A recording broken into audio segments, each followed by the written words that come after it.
On a warm spring early March, Sunday afternoon, my wife and our neighbor, a very desirable-looking woman who had never married, were sitting on the raised second-level deck, enjoying the warmth of the day talking. I have to be honest, I have found myself looking at our neighbor in a non-proper manner more than once and have had to hide my saluting Johnny for my tastes. She was that appealing. If I had met her first, I would never have married my wife. But like all honorable deuces, I had made my bed, and I would lie in it. I was directly underneath him, quietly working on something that now seems unimportant. Neither of the ladies knew that I was there because I had needed to get a few things done. It was the serious conversation they were having above me that caught my total attention. Dana and Bridget, both having turned 28 in the last few months, were in a heated discussion about what they were looking forward to in life. Bridget was frustrated because none of the men she had dated were really marriage material in her eyes. She was husband hunting because her biological clock in her mind was ticking down, and she wanted a couple of children talking behind her as soon as possible.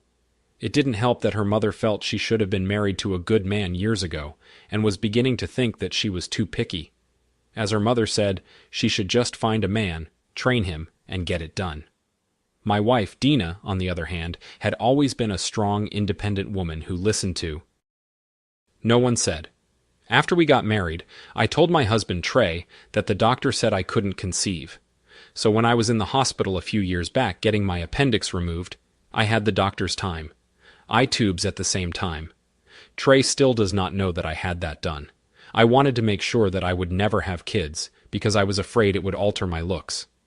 My image is very important for my fans on social media. I cannot be seen with hanging knockers and stretch marks. It took a while, but Trey is finally beginning to accept it. Bridget said, "Dina, that's the dirtiest thing I have ever heard of. Trey would make a great dad. He loves kids. You both talked about having kids. What gives you the right to deny him in that way?" "Why would you do that?" "I did it because I needed to change the perception of his reality," Dina said. "By making him believe that it was an act of God that brought my medical problem upon me." "So you used his belief in your honesty to deliberately deceive him?" Bridget said, "just to take away for good what he hoped and planned for. If we had children, it would take away from me what belongs to me." "His undivided attention," Dina said. "In the trips we take twice a year to award ourselves, children would have robbed me of the lifestyle we had created for ourselves. So I wasn't going to allow that to ever happen. I'll be right back. I'm going to refill our glasses." As my wife walked back into the house, I stood there in silence, as if I was saying to myself, "Did I just hear that?" I walked out from beneath the deck and headed towards my car. I had to get out of there. Now I wanted to be as far away from my wife as possible. If I didn't, the anger I was feeling would build into a rage that I might not be able to control. What I had just heard had made me sick to my stomach, not only because of what she said, but what it implied. I was oblivious to what was around me as I was in total shock. Bridget saw me and knew that I had just overheard their conversation. I would learn much later that Bridget was attracted to me just as much as I was to her. Out of our mutual respect for Dina, neither one of us had acted upon it. She decided at that moment that I was the perfect man for her to procreate with, because she saw me as being great father material. She decided that if I started thinking about divorcing my wife Dina because of her lies, she would find a way to move in, to be my partner in the walk of life.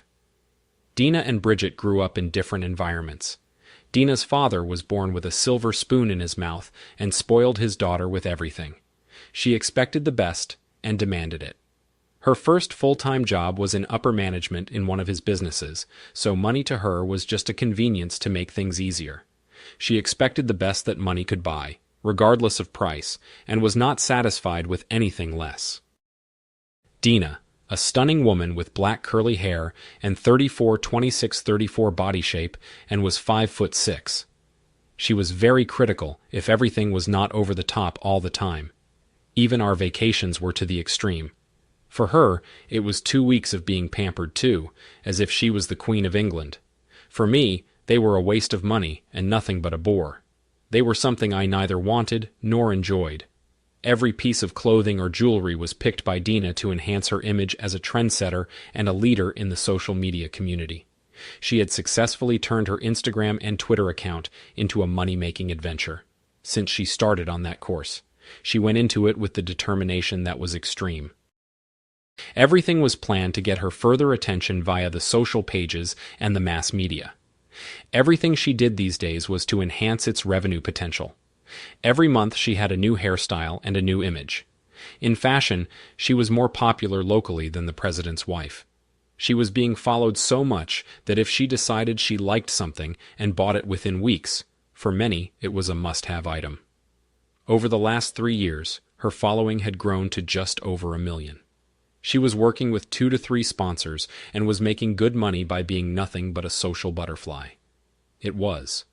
Her ultimate goal was to land a big sponsor, in which there was the possibility to make millions.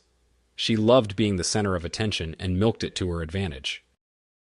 Every image of her was designed to influence her marketability and to draw more followers into the illusion she was creating about herself, thus adding to its revenue-generating stream.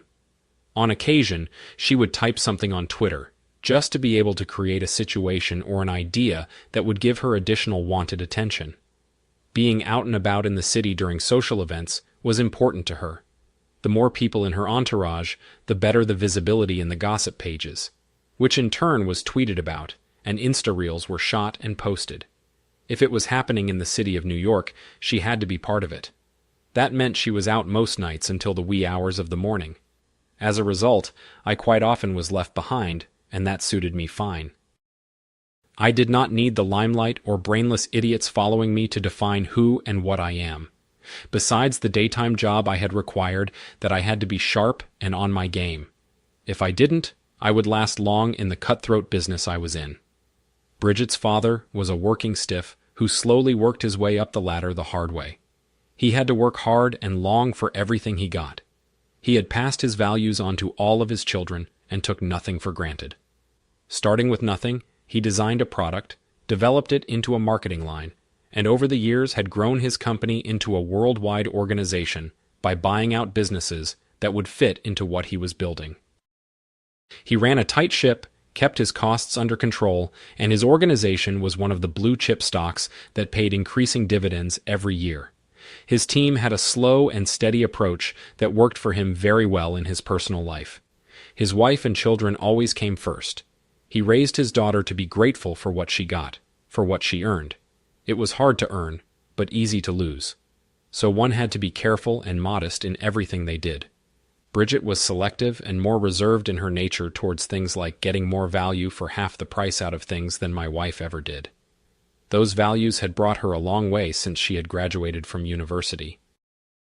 Both were quite secure in their positions in life, yet the two were the complete opposite in every way.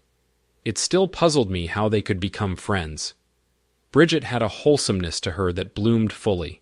She would be just as happy holding a fishing pole in a river, dressed in blue jeans, having a blast with friends and family, than being the center of attention at a high society dance. For any man who took the time to know Bridget, they could spend the rest of their lives being content by just being with her. An added plus would be the benefits gained by being lost in those sensual curves. Even at her age, she was a natural beauty whose loving nature would be a great asset when she became a mother. Anyone who ran into her knew she was the real package, not someone creating herself to become the image everyone wanted to be. In my eyes, both of the ladies were polar opposites. I was digesting the words I had heard out of my wife of 6 years, mouth over a cold beer at a strange watering hole. The way I saw it. The more I felt like I was nothing but a glorified servant, I was expected to perform a role Dinah had designed for me, and as long as I did, she would be happy. Everything she did for me was to benefit what she was trying to do with her social media presence. Seeing what our relationship had evolved into forced me to ask myself what she had seen in me in the first place. The longer I thought about it, the more I understood how little love there was left in our marriage. I was now just one of the many toys she had to make her online image and lifestyle better. She had been the judge, juror, and executor in how our marriage would work. My thoughts about us and our relationship no longer mattered to protect a lie. She had made sure that her body would not reproduce in this reality. I was seeing that she really had an inability to appreciate anything. She used all to further her goals. I was just another tool she had to manipulate and turn into an advantage. My wishes and wants had been totally marginalized in our marriage. Now that I had learned her real truths and the lies she used to promote them, I had to decide if I could continue to live with them. My cell phone rang. I looked at it and killed the call. I wasn't really ready to talk to the queen bee. I had married. I was too busy trying to figure out if I should stay or run. By the time I left the bar, I pretty much had decided what had to be done. I would no longer be at her beck and call. She would have to start doing a lot of things for herself. No longer would she have my full support. Our lives were about to change in a drastic manner. I knew that in her self-centeredness, she would never comprehend the reality of what was going to happen. I could now see clearly that Dinah, for the last 3 years, had been slowly separating herself from building a future with me. I wasn't sure if she realized it. Neither had I, but I did now. I prepared to go home, knowing full well she would be gone, to be seen at another social event with her entourage. I had taken stock of our life together, and knew where it was now headed. I knew for sure with the direction she was going, there was no way for her to come back to some point of normalcy. I walked into my office the next day, bright and early, before anyone else had got there. I pretty much had decided my marriage to Dinah was over. I was looking at the end of the last market day stock values in the futures market for our clients. Algorithms would click and automatically if they were triggered. But I was looking for stocks that I could buy short and buy back later for less. Both for my clients and me personally. 5 or 6 times a year, I would play the day trader game to make some extra revenue for my clients who allowed that. I knew that I best make as much as possible as fast as possible. Because when I walked out on my marriage, this job would likely be over. My wife's father was one of the firm's biggest clients, and he would most likely demand it. Knowing that I was really motivated and had to be extra careful, I found 2 stocks that looked promising and tagged them to pop up on the screen when the markets opened. It paid off. I sold them short in the morning 3 times before the first hour of trading was done with large volumes, which got people believing it was time to sell. The latest rumors about those trade deals added to the turmoil in the market that day. After the comment from the officials in China was heard by the market, it plunged downward. I was thankful that the smallness of political leaders allowed their childish behavior to come out publicly. One idiot said something stupid, so the other had to respond in kind. The stock market dropped 500 points by noon. By the end of the day, it was down 900 points. The 2 stocks I had picked were 2 of the day's biggest losers. I put in buy-in at 2 p.m. for $2 a share, less than the current value, and by closing, I had bought all I had sold earlier back for my clients. I had made $1.7 million net for myself. I netted out at $250,000. I was very proud of the day's accomplishments, but I had no one to tell. After the stock market closed, I started to draft the emails I would send out in the morning to inform the clients what I had done and how much they had made. The second paragraph would contain my suggestions on what to do with it to avoid a huge tax bill at year-end. It was almost 5 when I got done. I called Bridget at her father's office and asked her to join me for supper if she was still going to be in the downtown part of the city at the end of the workday. She was, and we arranged a time and a place. Then I texted my wife Dina to inform her I was having dinner with a new client, knowing darn well that she wouldn't care because she was out and about, either creating or getting more social media attention. Dina responded in kind, letting me know what she was doing and that she wouldn't be home until the wee hours in the morning at the earliest. She and her entourage were hitting one of the popular nightclubs to create some Instagram moments to promote her social presence. The key to her success was keeping her physical presence out there. I was realizing that in her reality, Dina had to be the center of attention because everything was about her and her wants. Bridget was waiting for me in the lobby of the restaurant when I walked in her office clothing. She still looked stunning to me. I guess she caught me looking too closely at her in a way she hadn't seen before, because a huge, warm smile came across her face. Approaching her, I informed her I had made our reservation, so she stood up and placed her arm around mine. As we walked to the hostess. Once I told the hostess my name, we were escorted to our table. I pulled out her chair so she could sit down before I went, and did the same to mine. Once we were sited across from each other, we started to relax. I thought she had the prettiest emerald eyes. "I'm not surprised you called me Trey," Bridget said. "I assume you heard your wife and I talking yesterday, because when you walked to your car, I could see the look of shock on your face." Unfortunately, I did. It was an eye-opening event for me that has forever changed everything I said. There is no way that Jeannie can be put back in the bottle, because if I had known the truth in the first place, we would not have gotten married. "You don't really mean that, do you?" Bridget asked. "Yes, I do," I replied in a serious voice. "Have you decided what you're going to do?" Bridget asked, as we took our seats across from each other. "Considering what I have learned, Dina has really left me no choice," I said. "I'm not a man who can live someone else's lies or accept them. Maybe others will, but I won't. Her conduct has made it clear that I was never worth being told the truth." "It sounds like you're going to want me to verify what she said," Bridget observed. "And how do you want me to do it?" "An notarized statement should do it," I said.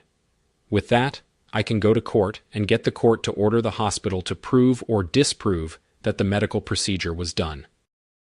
Since Dina has already stated that it was, it is now legally can be researched with a court order because in the court's eyes, it's now considered public knowledge." "But how will that help you in the divorce?" Bridget asked. "I can't see it giving you an advantage." "You're right. In a divorce. It wouldn't be in an annulment. It's a gold mine," I said. "It lays the foundation of proof that fraud was used by her to get me to marry her. The court would be forced to rule that she leaves with only what she brought into the marriage." Bridget's face went white. Trace, thinking, was brilliant. Dina would be more upset by being dinged in the pocketbook than having her marriage ended. She believed by what she had been witnessing that their marriage had evolved to the point that it was nothing more than a friend with benefits thing. She now believed that Trey was beginning to see it in the same way an annulment would make it in the court's eyes, as if the marriage never existed. Her deliberate deception was the key part, and she realized it. Dina had told him what she needed him to believe so that she could satisfy her wants and wishes. "What? You don't know, Bridget?" "That I was with Dina when she broke the news that she couldn't have children to her parents," I said. "That was before she had her tubes tied. They were devastated because they were looking forward to being grandparents. It's her own conduct that is creating the problem. It will kill them to find out the truth," Bridget said. "I have known them for years. They're good people and don't deserve this, but neither do you.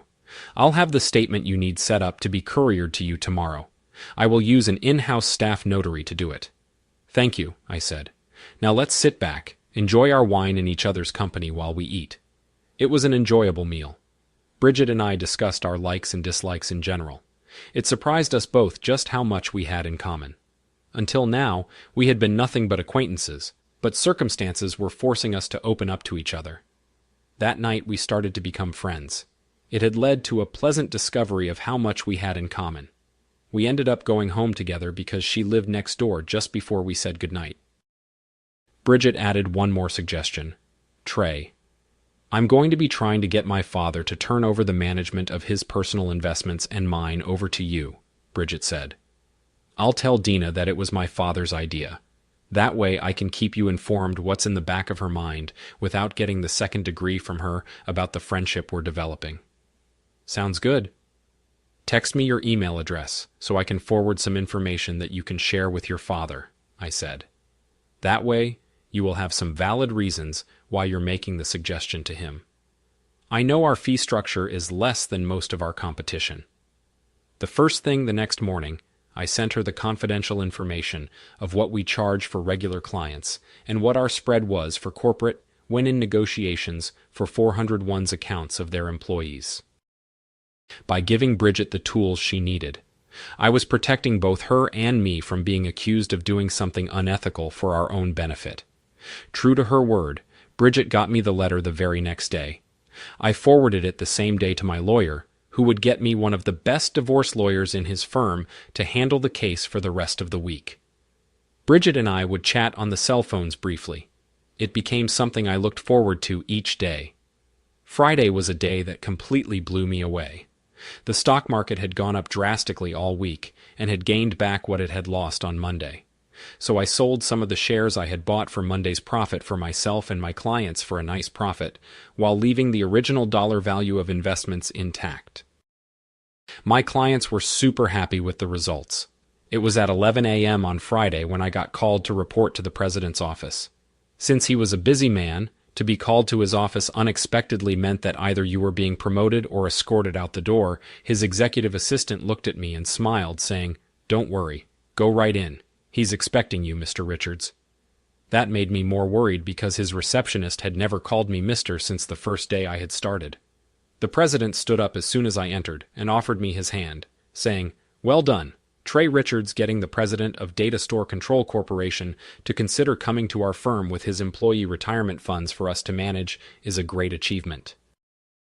The size of that account alone just about doubled our overall volume of what we manage. The vice president in charge of that division is working out the final details right now. He's a tough negotiator, according to David, but is fair, he added, showing him how he could save the employees thousands in service fees was tactfully done by you. Well done, young man. We could use a few more like you. When are they coming over? I asked. We take over the management. The 1st of April, he said. I understand you will be handling Clarence Smith's personal account, as well as his daughter Bridget. Well, I can't take all the credit, sir, I said. If it wasn't for the team, I would not have been able to swing it. He smiled and said, I think there is more to this story than you're going to tell me. Very few get into Clarence Smith's circle. He is known to be a very private man. I will respect your need for privacy on this matter and leave it at that. With what you have achieved, you have gotten the whole board's attention and mine. I laughed and smiled, not knowing just what to say. Just then, a text message came through that saved the day. It was from Bridget. Lunch at 1 on me. Will explain. A smile came across my face. Bridget Smith wants to meet me for lunch, I said as I texted back to confirm. I guess she wants to confirm what's going on and to talk about our directions going forward. Take as long as you want if you've got nothing pending, the president said. You've more than earned it. You're now the man. I expect to keep me directly informed if there are any problems with them going forward. That one statement made it clear just how important I had become in his eyes. I went back to my office and shut down my computer. Out of a force of habit, I wanted to protect my client list as much as possible. That way, no other in the pool could easily steal them. I was looking forward to hearing Bridget explain why she didn't tell me Bridget was waiting for me when I arrived. She had let her red hair down instead of having it done up in a bun. She had used a curling iron on it, and it made her look years younger and brought her natural beauty to the front. She was wearing a white dress that was definitely not office wear. It hugged her frame tightly, which only served to heighten the natural curves of her body. I, like every other fool, could not stop looking. Today, she had deliberately dressed to get someone's attention. She had definitely got mine, because looking at her had the fluids in my mouth running. It was working for her. I could see that she was getting a lot of attention from the men waiting to be seated for lunch. I was happy for Bridget. She deserved it. At 5'8", she was a stunning beauty. Her body features would draw most men in. The problem was that in this area of the city, too many are looking for an advantage and would be presenting themselves as something they weren't. That was partly why she stood out to me by looking at her on a daily basis. You just knew she wasn't trying to impress someone. She was content in being just herself with the people in this part of the city. She was rare. The street name for this area was the Hustle City, because most of it was playing an angle, developing an edge, or looking for an advantage. As I walked in, she stood up and walked towards me. Everyone could see the excitement in her eyes was for one man. Once we met, she kissed me softly on the cheek, then wrapped her arm around mine. She did that to let all the men know she wasn't on the market. At the time, I wondered why. Because she had always been Dinah's friend. Would she be showing an interest in me? I should have been able to figure it out, but I didn't, because getting involved with another woman was the last thing on my mind. Trey, Bridget said. "Thank you for what you did. My dad's vice president in charge of finance looked at the figures you provided me and told my dad we would be crazy not to be going with the firm you work with. I got praised over and over again by the vice president for bringing the idea forward to him, first, when I could have gone directly to my dad." "You're quite welcome. I was glad to do it," I said, "but I didn't expect this to happen so fast. I thought it would take a lot longer. Each employee will be earning a bit more in their retirement accounts because the management fees are more than a percentage or two lower than what they were paying before. Bridget said the vice president sees me now as a valuable company asset and not just a daddy's girl. I want to thank you for that." "That's an added plus," I said. "But you could have warned me. I had to bluff through a surprising meeting with the president this morning. I got called in without notice, so I figured I might be facing my termination." She laughed. "I did not know. My dad called your firm last night and talked to one of the vice presidents to talk price and terms until this morning myself. He told me that he made sure to give you the credit for getting us interested in coming over," sliding her hand into mine as it was the most natural thing in the world. We walked up to the hostess, and Bridget gave her name. We were escorted back to our table as she slid into the booth. "I want to go to the other side of the table. Trey, come sit beside me. There's plenty of room," Bridget said. "I promise not to take advantage of you or lie to you. Ever. As for me trying to seduce you, although it might be an appealing idea to me in this place, it's impossible." I hesitated for a moment before sitting down beside her. Her comment brought a smile to my face. So far, Bridget had been straightforward in her relationship with me. To me, that was like a breath of fresh air. It wasn't till after we had left that I realized she had made sure I was sitting on the outside. "My father asked me how I got the inside information," Bridget whispered. "I told him that it was a thank you from you for my help in clarifying a statement that is forcing you to start your divorce. He asked why a simple statement would cause a marriage to collapse. I told him that before I revealed that I should talk to you to get your approval, because what we shared was confidential. That really perked his interest for some reason.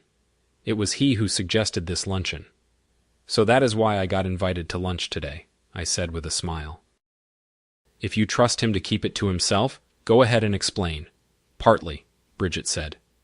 "Dana informed me when she called this morning, all excited, that she has to go to Paris, France, in a week's time.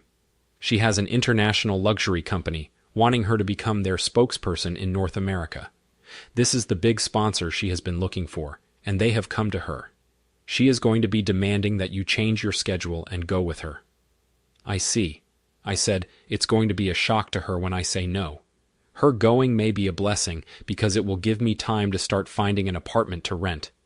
My lawyer has already served the hospital, demanding the proof that the operation took place, and is in contact with the health insurance company for their records. The surgeon who did the work is being sued in order to get it confirmed that there was no real medical reason to have it done. I think he will quickly comply because otherwise it's going to end up costing him a lot of money in court and legal fees." "You're that sure that your marriage is over?" Bridget asked. "Seriously?" "Bridget, this may sound like I'm preaching, but in today's society, with all the mistruths being spread around, it's become acceptable to lie, not take responsibility, blame someone else, and a whole lot of things that are not moral or right, but now are considered socially acceptable." I said, "You, as an average Joe, can't sue for slander anymore because of the legal costs, which make it easier for these ones to promote their untruths in every way. If you can't be honest about yourself and what you're doing, how can you be honest to anyone else?" I said, "I won't lie about myself or to anyone else for any reason. It may be outdated and old-fashioned, but it makes me, me. Yet Dina, when confronted, will expect me to accept her lies, live them, pay for them, and just go along with them. She won't admit to doing anything. She would explain that what she said was taken the wrong way or out of context. It's her belief that it's no big deal, as everybody in New York is doing it to some degree. I guess it's my problem because I have to look at myself in the mirror in the morning," I said. As a result, my marriage was dead.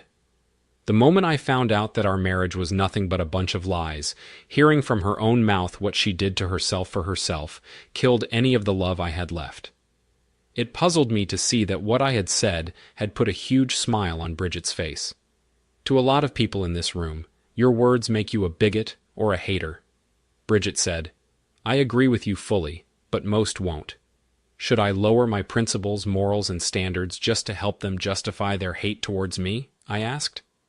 The moment I do, they have one, and prove to themselves that everyone who believes differently can be converted to their point of view. Bridget leaned in towards me and whispered, I'm looking forward to getting to know you a lot better. You're definitely showing me that you're not what Dina had led me to believe. The waitress had brought us our meal. We both had large T-bone steaks, a Greek salad, and garlic mashed potatoes. I joked that the mashed potatoes were not pure because they didn't have little lumps in them.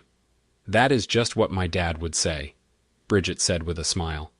He will get a kick out of it when I tell him that we left.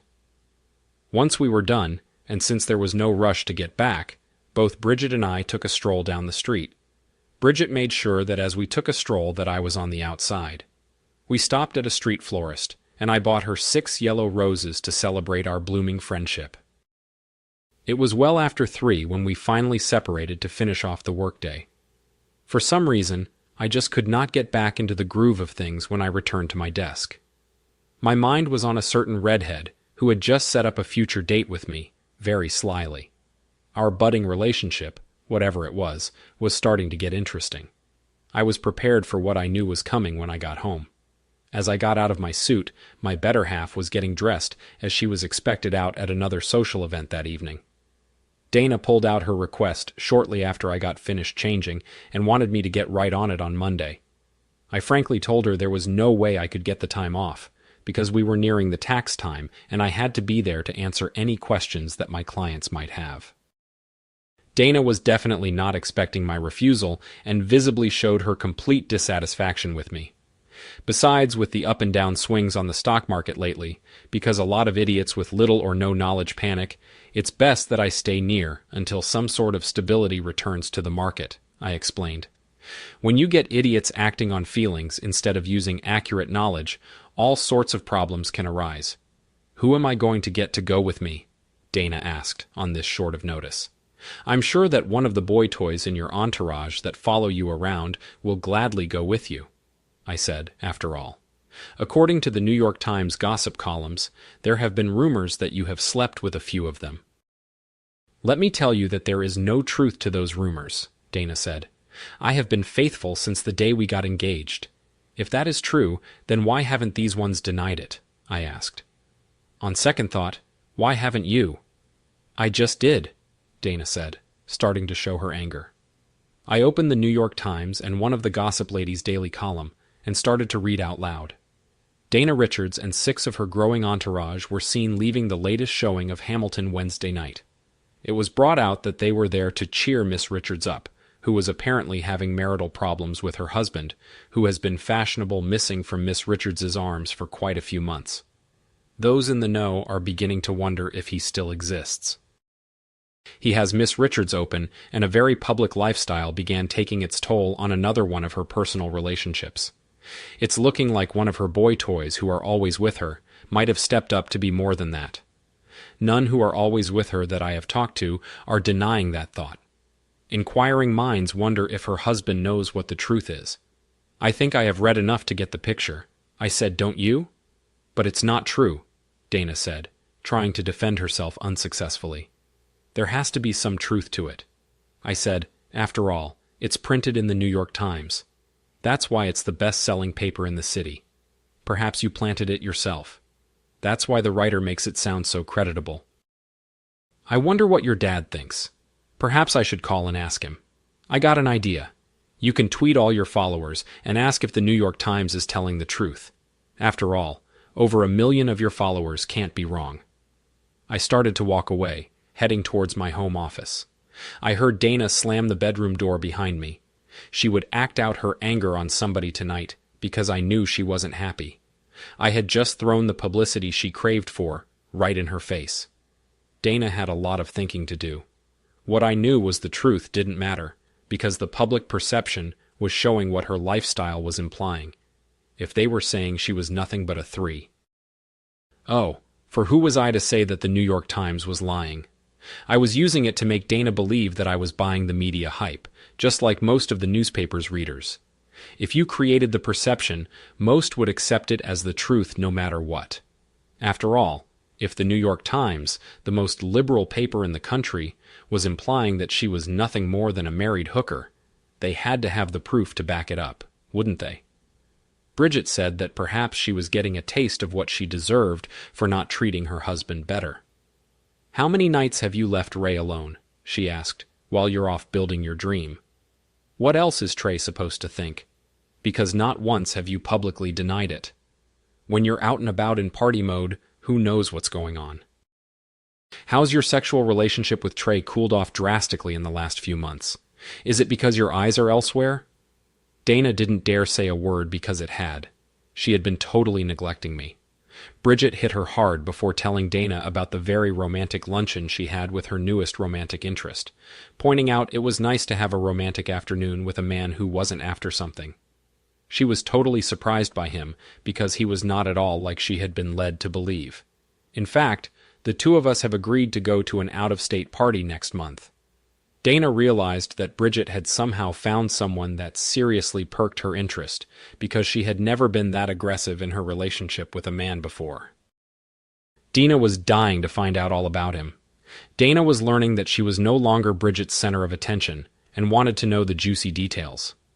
All Bridget would tell her was that she had received 6 exquisite yellow roses from him that she was carrying with her from room to room. It must have bugged Dana all night, knowing that her best friend, who had been in going-nowhere relationships for years, was developing one that apparently had a future. I called the tip line for the gossip lady, and left the thought that when Dina went to Paris, France next week, she would not be going alone, and that man that was going with would be sharing the same suite.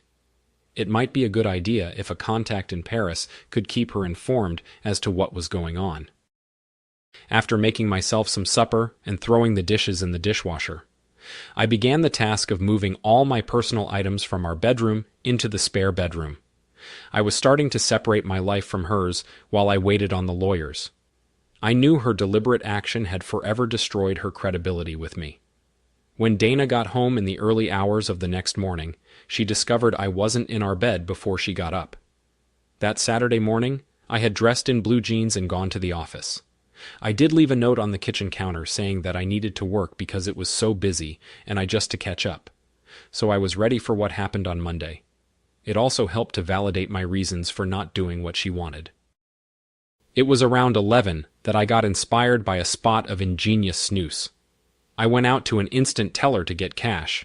Then I went to the nearest florist. I ordered a dozen red roses for Bridget Smith and had it delivered to our home address, paying for it with cash. The card said from a secret admirer. If I knew Dina, Bridget would be holding her hand by the time they arrived. I had just made it back to my office when the office phone rang. It was Dina. "What do you want, Dina?" I said with a cold voice. "Why did you move out of our bedroom last night?" she asked meekly. "Because of the article about us published in the Times." I said, "It's nothing but rumors. You can't be taking it seriously." Dina said, "Dina, I think you should be asking yourself, how can I prove to my husband that I am not having an affair?" I said with seriousness right now. "I can't say with your current lifestyle that you're not, because you're always away from home until the wee hours of the morning with some flavor of eye candy on your arm, doing God knows what. Since you don't normally explain things to me about your conduct with these men last few months, what am I to believe? Maybe you have decided that variety is the spice of life. What's written in the New York Times forces me to believe that you are. Besides, why would the New York Times write about it if you weren't?" I hung up the phone without saying another word, knowing that Dina, who had to be in complete control, would be starting to panic. Her own plan to use gossip, publicity, and rumors to advance her social presence and following were blowing up in her face. I had made it clear to her that I had accepted the public's perception and believed something was going on. That shouldn't be. I had tactfully said it all without calling her a hooker. Here she was, on the verge of landing a huge sponsor and having her marriage starting to blow up in her face. She could not afford it at this time to have the public perception of her affected in any way. It could end up costing her millions if it did. She was now treading in a minefield created by herself, and she knew it. If my gut was telling me right, Dina would be calling Bridget to come over and help her work her situation out. I had never questioned Dina's conduct before. Now I was, and she had no way of disproving what I was implying. Her problem was, she had no clue as to why I was really acting like I was. I had gone through the closing figures on the stock market for Friday, and had been researching out a few stocks that I thought might be having a really good day on Monday. Each person working the stock market floor doing the actual trading would leave behind an unfinished list for the start of the market, the next day. Using that knowledge I had gleaned, I found a trader who had what I wanted. So I put a buy offer at the price they were asking if my thoughts were right. Both the stocks I wanted would jump just after opening. If the deal was accepted, it would be entered into the computer and completed at the opening. The amount I had spent was well within the parameters my clients had set. I also bought enough shares to spin what I had made for myself over the last week. Bridget later texted me, "Flowers are beautiful. Thank you. At your house." Dina is in a dizzy because she doesn't know how to fix her situation. Can't cancel or postpone the trip. She asked me how she could prove she isn't having an affair. When the social media she depends on says that she is a brilliant move on your part, pressuring me for info about my new romantic interest. It's interesting that what I have told her about you, she doesn't recognize at all. She has an event she has to go to, so she will be gone by 5 and won't be home until the wee hours of the morning. I was just about to head out at 4 o'clock when my cell phone went off. It was Emerson Stevens, Dinah's father. "Hi, Dad," I said. "What's going on?" "As you know, my wife reads the gossip column regularly. He said the comment about our daughter's Wednesday night was particularly troubling to her. Is there any truth to the story?" "Until a couple of weeks ago, I would have automatically said no," I said. "But I learned something that has forced me to hire a team to verify or disprove what was said, until I get to the truth about that situation. I have to say, I honestly don't know. It's that serious." Dad said that it came from Dinah's own mouth. I overheard a conversation she was having with our next-door neighbor. I said the neighbor gave me a notarized statement verifying what I heard. "I promise I will let you know what I find out, as long as you don't shoot the messenger." "Has what she said affected the marriage?" he asked. "To answer your question, it's so serious that I felt that I had no choice but to move into the spare bedroom." I said, "Dinah doesn't know that. I know what she said, and I am checking things out to verify or disprove what she may have had done. You can't tell me anymore." My father-in-law asked. "I can email you a copy of the statement, but you can't tell your wife," I said. "When you go through this statement, you will understand why." I quickly emailed him Bridget Smith's statement. It wasn't 5 minutes until he called me back. His anger was easily discerned by the foul language coming out of his mouth. "Dad, you got to understand. Dinah had the operation to tie her tubes after she told us the doctors had informed her she couldn't get pregnant. I said it has raised a lot of questions in my mind. My lawyers and I are waiting for a few court orders so that we can find out what the actual truth is. So if she couldn't get pregnant anyway, why did she get her tubes tied?" He asked to protect herself and make sure the lie she had told us became true. I said the line went dead, so I turned the speaker on and waited for a few in case it had not been a drop call. "Trey, I lost it. If what you believe is proven to be true, divorce her, I would." He said, "I know you wanted a family with children just as much as her mother and I were looking forward to having grandchildren to spoil. Well, she's leaving for Paris next week, and I won't be going," I said. "She's found a luxury company that wants to use her as a spokesperson for their products. If she signs it, she won't need me for anything anymore. I'm beginning to believe that she is trying to destroy our marriage because my usefulness to her is done for." Emerson Stevens, the information he had just received, had to be tearing him apart. Dina's words and conduct were forming a path that most would follow because it came across as logical. She was leading them down a path with a pattern of behavior that forced one to draw certain types of conclusions. Once again, I started to pack up and head for home. I was pleased with how the day went. I had just reset the alarm and locked the door when my cell phone went off. It was Bridget. "How long is it going to take you to get home?" she asked. "I'll be there by 7. "Why?" I asked. "What's going on?" "I'm at your house, ready to put a large roast chicken in the oven, so I need to time it." "So the meal is ready when you come into the house," Bridget said. "If you have the time, pick up a nice white wine." I think the Uber driver must have broken a few speed laws on the way home, because I could not remember the last time I had a home-cooked meal. Home cooking didn't exist in Diner's eyes.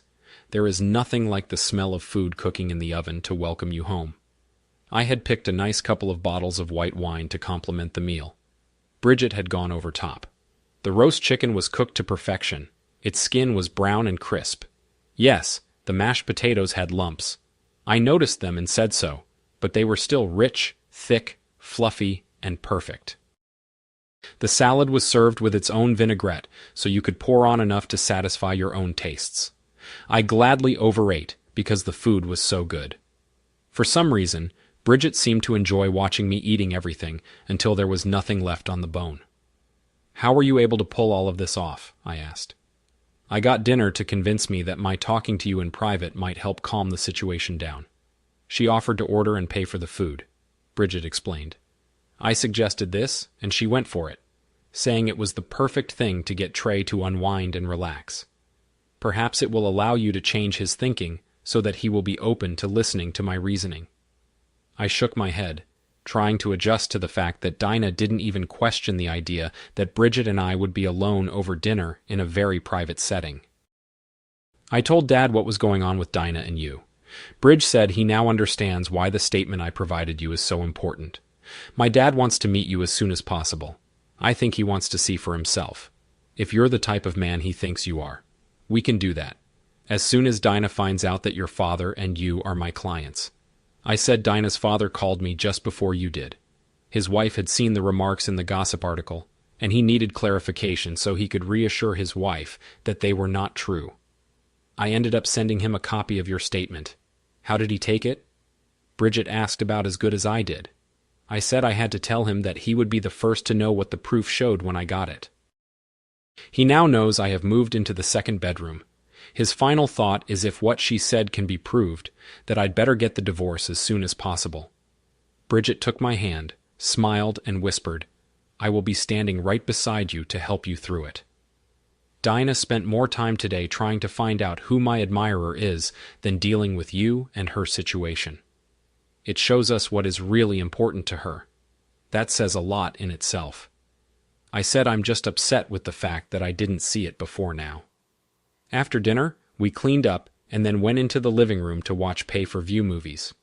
We were interested in 3 and ended up watching them all while working on finishing off the wine. All in all, it had been a long time since I had enjoyed such a relaxing evening. It felt strange to me to have a woman sitting very close beside me, eager and sharing something so simple. It was after 1 a.m. when we called it a night. I walked her home and waited until she had gone in before leaving. Once again, she left me with a tender kiss on my cheek. I was puzzled because I still was not connecting the dots. I laid on the bed in the spare bedroom, looking back at what had transpired over the last week since I had heard Bridget and Dinah's conversation. Things were changing. Bridget was checking up on me daily while Dinah and I were not talking. I knew that Dinah was trying to figure out how to manage the situation without really dealing with it until she got back. Bridget was deliberately trying to draw herself into my life in a personal way, and I did not know why. Bridget was a redhead whose natural beauty I could look at for hours. So far, she had proven that I could trust her, but I was looking at her with skepticism because of her close relationship with Dinah. I knew for now, with both, I had to tread carefully until I had more information. I really did not know what to believe. Dinah got home about 3 and had to be back out by 9. Her day would be spent buying the image she wanted for Paris. It had to be very upper class and expensive. All her entourage would be following her, taking pictures, posting them, magnifying the situation, making it seem bigger than it was. It was the hype she wanted for the trip. There would be a lot of sexual flirtation going on which her followers would feed on. She wanted them to be sure to follow her while she was overseas. I managed to avoid her until she left the house by pretending to be still asleep. For men who were part of her entourage had picked her up. Most of them were part of the upper society's children. I had just started a pot of coffee when my cell phone rang. It was Bridget. "How does bacon, eggs, toast, homemade pan-fried potatoes, and orange juice sound?" she asked. "It sounds great. Let's go out and get some." I said I can be ready in 10. "Make it 15, she replied. The potatoes I just boiled need to cool down before I can cut and fry them in butter with the cast iron frying pan. That gave me time to have a quick shower and shave, so I did it and got dressed in my casual best. As I walked over, I found myself feeling like a kid in a candy store for the first time to home-cooked meals in less than 3 days. Had me asking myself what I have done right to be blessed. Like this. I knocked on the door. Bridget answered by yelling, "Door's unlocked. Come on in."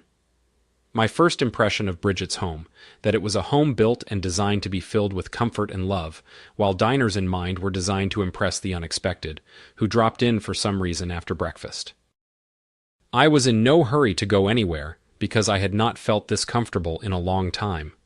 Little did I realize that seeds were being planted that would affect a lot of people's lives. It had been a busy week. On Monday, the stock market took off like I thought it would. I made good money for my clients and me. Once again, I had proved to myself that I had done my job and successfully done my homework. Every day this week, Bridget and I met for lunch to discuss what was going on in our day. Every night, I took home little thank you gifts from clients who had a lot of extra money thanks to me for dinner, and me when we were home together. It was ice cold. I wouldn't give an inch until she could prove that she was not involved with someone else. Dina said I was being a stubborn pig about our situation because she had done nothing wrong and felt she did not have to answer to anyone. I said, "We shall see about that." The New York Times gossip reporter had captured Dina in the boy toy. She got to go with her boarding the plane on Wednesday afternoon.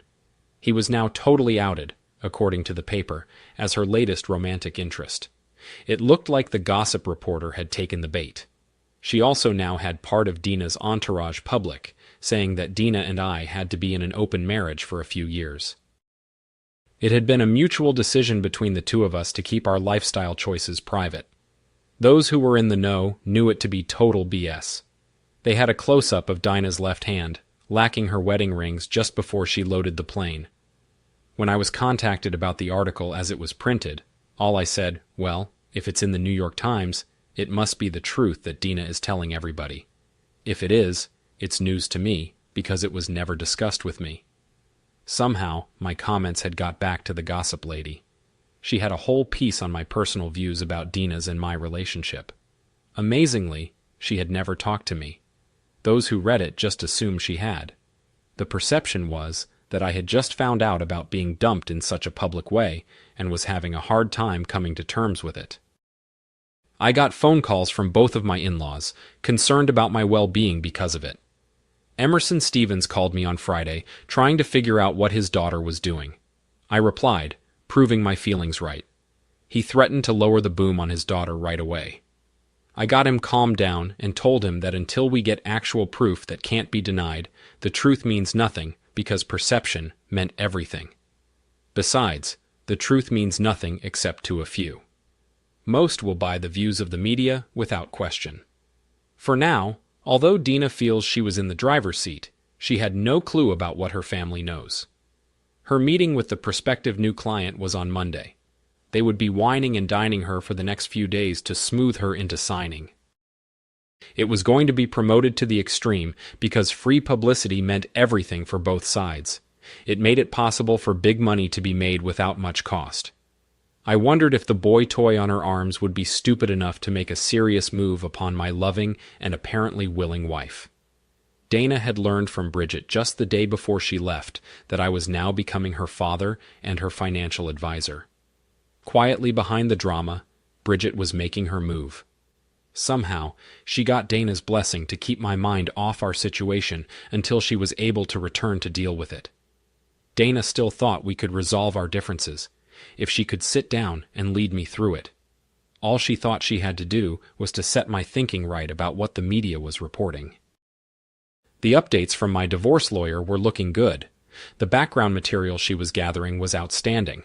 The hospital and health insurance company had both provided documented proof that the operation to have her tubes tied had taken place. The surgeon's lawyer was now in negotiations to resolve the issue to our satisfaction. Thursday night, Bridget and I spent an evening together. I found it enjoyable being just us. As a result, I got informed by Bridget late Friday afternoon that she would like me to spend the day with her, doing something she always wanted to do. I pointed out it would not look good for her to be with a married man for that long, she said. Dana gave me her approval for us to spend as much time together as possible. I ended up scratching my head on that. When she told me what she had planned for us to do on Saturday, I readily agreed because it had been something I had thought of doing, but never had the chance to go with someone just as interested in it as I was, or was something I could not say no to. My in-laws had me go out for dinner with them that night, just to make sure that I was not hiding from them what was really going on with me. My mother-in-law, who loved me dearly, was very concerned and made it clear that her support of me was unshakable. I picked Bridget up at 9 a.m. on Saturday, and off we went to Coney Island. We spent the day at the New York Aquarium, going through 3 of its exhibits, the Aqua Theater, Conservation Hall, and Ocean Wonders, for both of us. It was the first time we had been there.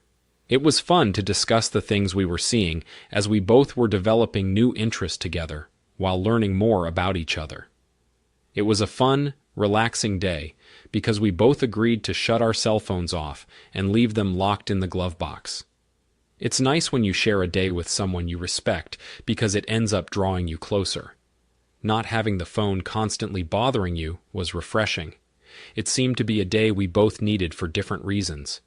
With the stresses of life going on with us, we set it all aside and focused on being comfortable with each other. It was nice watching some parents get caught up by the wonderment of their children and the things that they were seeing. At these times, Bridget would hold my hand extra tight as if she was trying to protect me. I think she was thinking that seeing children was reminding me of what my wife Dina had done before. We called it a day. We took a walk down the boardwalk as dusk was coming in. Even though it was a cool evening, we seemed to be oblivious to it as we were lost in the joy of each other's company. At 1 a.m., we were sitting at an all-night pizzeria sharing a freshly made pizza with a couple of drafts.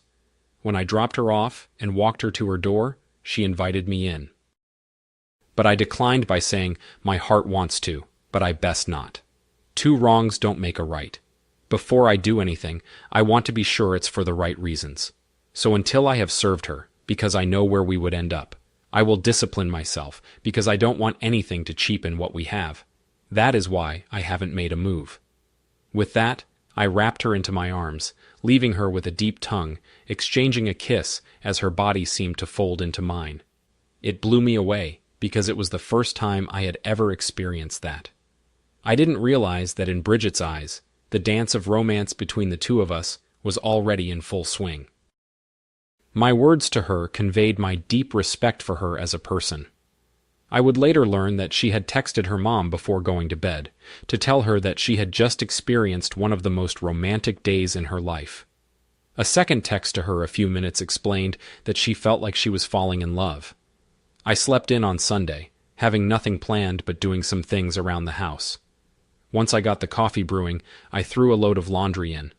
I finally turned my cell phone on after having a bite to eat, since it was going to be a nice mild day. I was going to rake and fertilize the yard. I had a text message from Bridget. It read, "Thank you for yesterday. It was a wonderful day. It surprised me to find it totally relaxing to be with you. You left me feeling totally content for the first time in a long time. To be honest, it's a feeling that I could get used to when I hit the pillow. I was out instantly. My dad's text woke me up this morning. He wants to meet you sometime today, if that's possible. Let me know if that's okay." I thought about what she said while I poured myself another coffee and reflected on our relationship so far. Once I decided I called her, Bridget answered right away. "Good morning. I'm going to need 2 hours to rake the lawn, otherwise the rest of the day I'm free," I said, and I have to agree with your text because I felt the same way. I'm still wearing the smile you put on my face. Bridget said she would talk to her dad and let me know what the arrangement would be. I made myself a couple of bacon and egg sandwiches to eat before starting to work. I had finished the front yard and was working on the back. Being warm-blooded, even though the temperature was in the 40s, I was working shirtless. I could not help noticing that Bridget was watching me work as she drank a hot beverage out of a mug. When done, I went and laid the fertilizer down. I had gone back inside to have a coffee before cleaning up, when I saw a text from Bridget waiting for me. It read, "We're going for supper at my parents'." Attached was a picture she had taken of me while I worked out in the yard. I texted back, "What should I wear?" She replied, "Clothes would be appropriate. Mom might have a heart attack if you walked in half bare." I typed back, "Smart butt," she responded, giggling. "Blue jeans. Fine. Not a working day. Pick me up at 4. As soon as we were out of the neighborhood, Bridget slid over from her side of the front seat to be right beside me, saying, "I could get used to this." I laughed. I would drive the car more if it didn't cost so much for bridge tolls and parking. That's why I haven't replaced it. Can't justify the extra expense because of the cost of public transit. "You don't like the city, do you?" Bridget noted. "I've never felt like I fit in. My roots are from a farm in the Midwest." I said, "OMG, that's where my dad started too." Bridget said when he officially retires at 65, he's moving back. He claims it's a different style of life back there. Bridget got quiet. I wondered why. Finally, I asked her, "What are you thinking about?" "I spent years trying to find the right man to fall in love with," Bridget said. "Being with you, talking with you, has made me realize that the man I was looking for couldn't have grown up here on the East Coast. There's something about your inner soul that sets my dad and you apart from most who grow up locally." I found that making friends, even with neighbors, is getting harder in our society on the coast, I said. Look how long it took for us to get to know each other. Just going to and getting back from work each day takes 4 hours here to protect themselves. Most speak in half-truths and don't open up. My father used to frustrate his staff to no ends because he would not stay a minute longer than absolutely necessary. She replied, "The rest could wait until tomorrow." His home life came first. Funny that you would say that. My dad used to say, if a man is working long hours, he is looking for an excuse not to go home. When you see someone doing that, you know their marriage is over, but they have not realized it. I said, I just realized that he could have been talking about me. I guess that explains how long I should have known that dinner and my marriage was dead. It's a good thing I had punched her parents' address into the Google Maps because Bridget leaned her head on my shoulder and was soon fast asleep. The most it would not mean anything, but to me it said everything, because to me it conveyed her trust in me. The fact that was noticed by her parents when we pulled into their driveway. She awoke as I brought my vehicle to a stop. Clarence Smith and his wife were a nice-looking couple. I could clearly see that Bridget took after her mother. If Bridget looked as good as she did at her age. The man who would end up being married to her was one lucky feller. Before we got into the house, introductions were made. Clarence led me off to the kitchen so he could grab us a cold beer. He offered me a Bud Light, a regular Miller, or a stout. I said the stout, if I could be allowed to pour it myself into a beer glass. He took out 2, and then opened up the fridge freezer to take out 2 frosted mugs out, after pouring out our own. We sat at the kitchen table. "I want to thank you personally for giving my daughter the information you did," he said. "She also told me about your situation, so I wanted to see how you're handling it one day at a time. For now, it's a waiting game until the lawyer confirms and gets to the truth.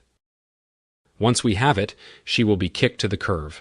I won't live her life of lies, and I'm sure in her eyes I am not worth changing her ways for."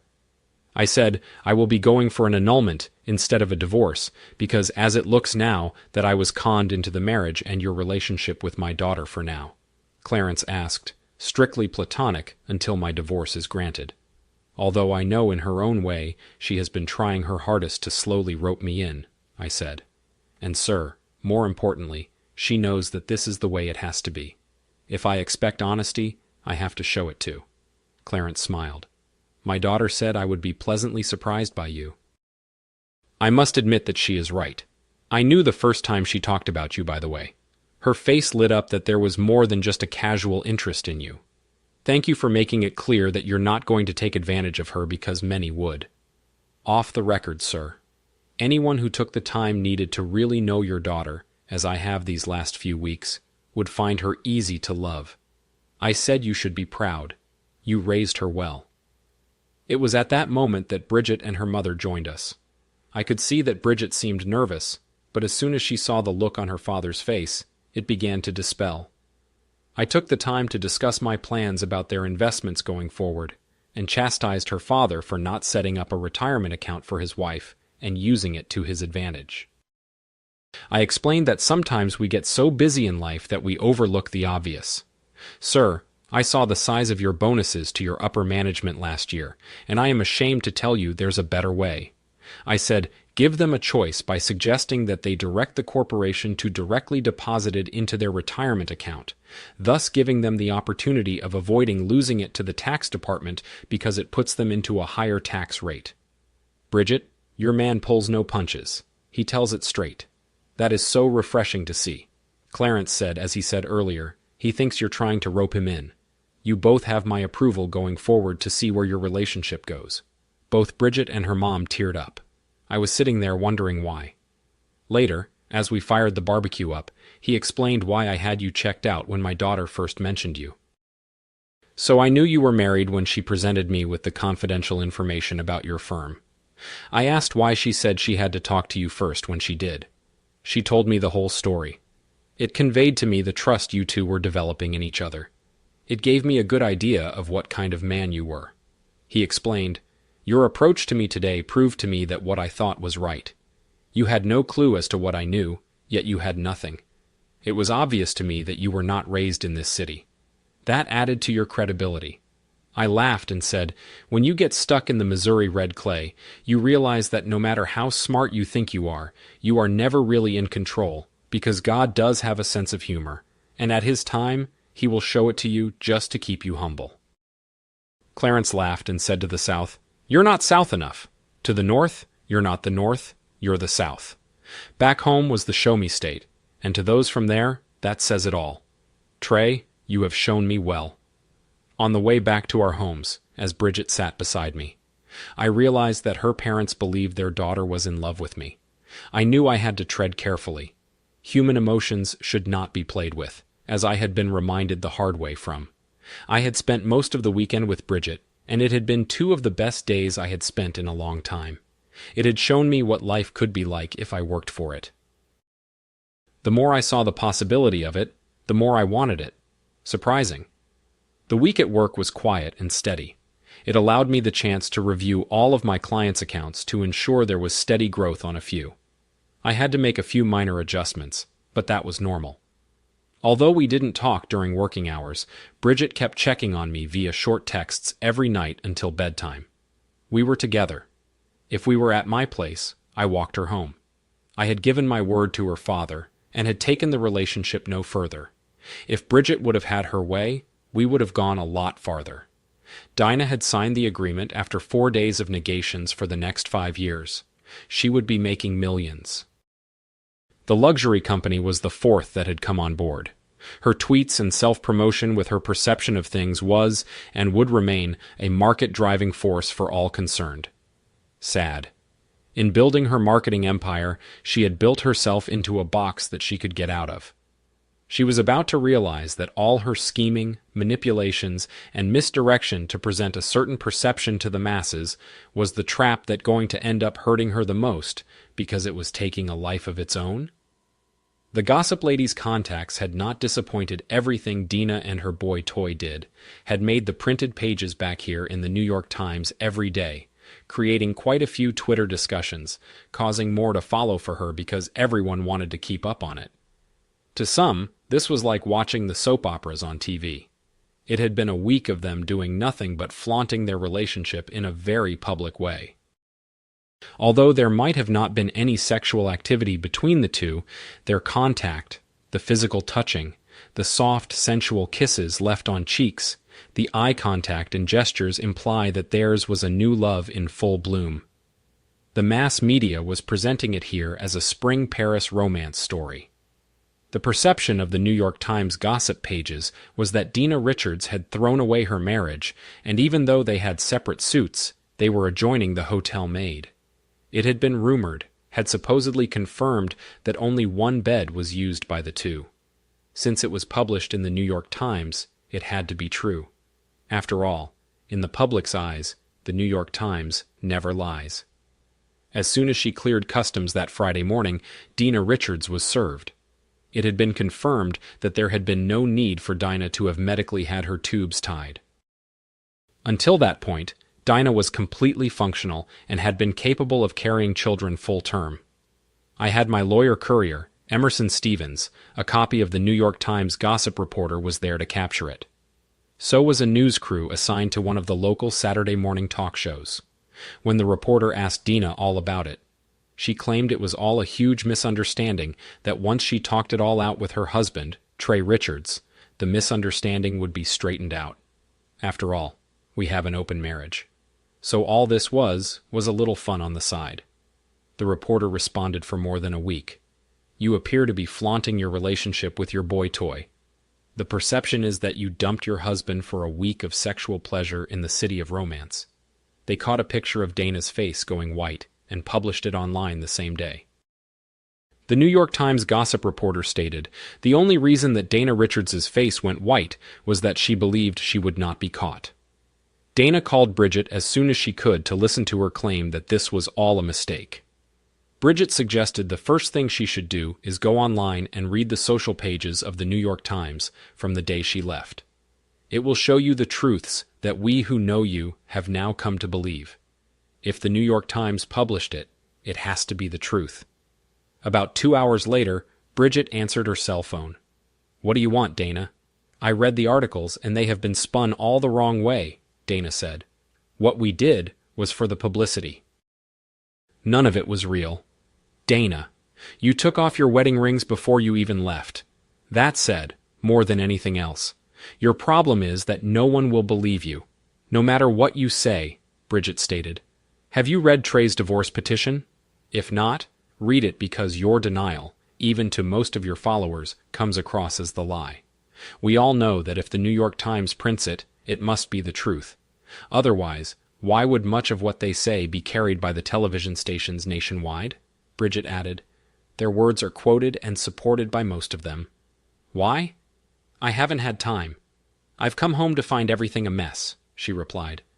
Trey overheard you telling me about having your tubes tied. Bridget said he hired a lawyer to get to the truth.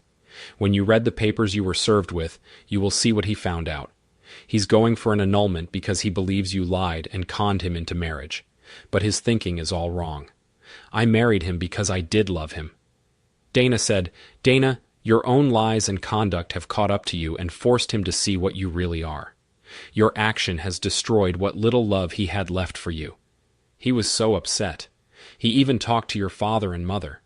Bridget said they told him to divorce you because what you did to all of them is unforgivable. They too have had enough of your BS. Oh God, what am I going to do? Dana wondered. My drive for monetary success has led to this.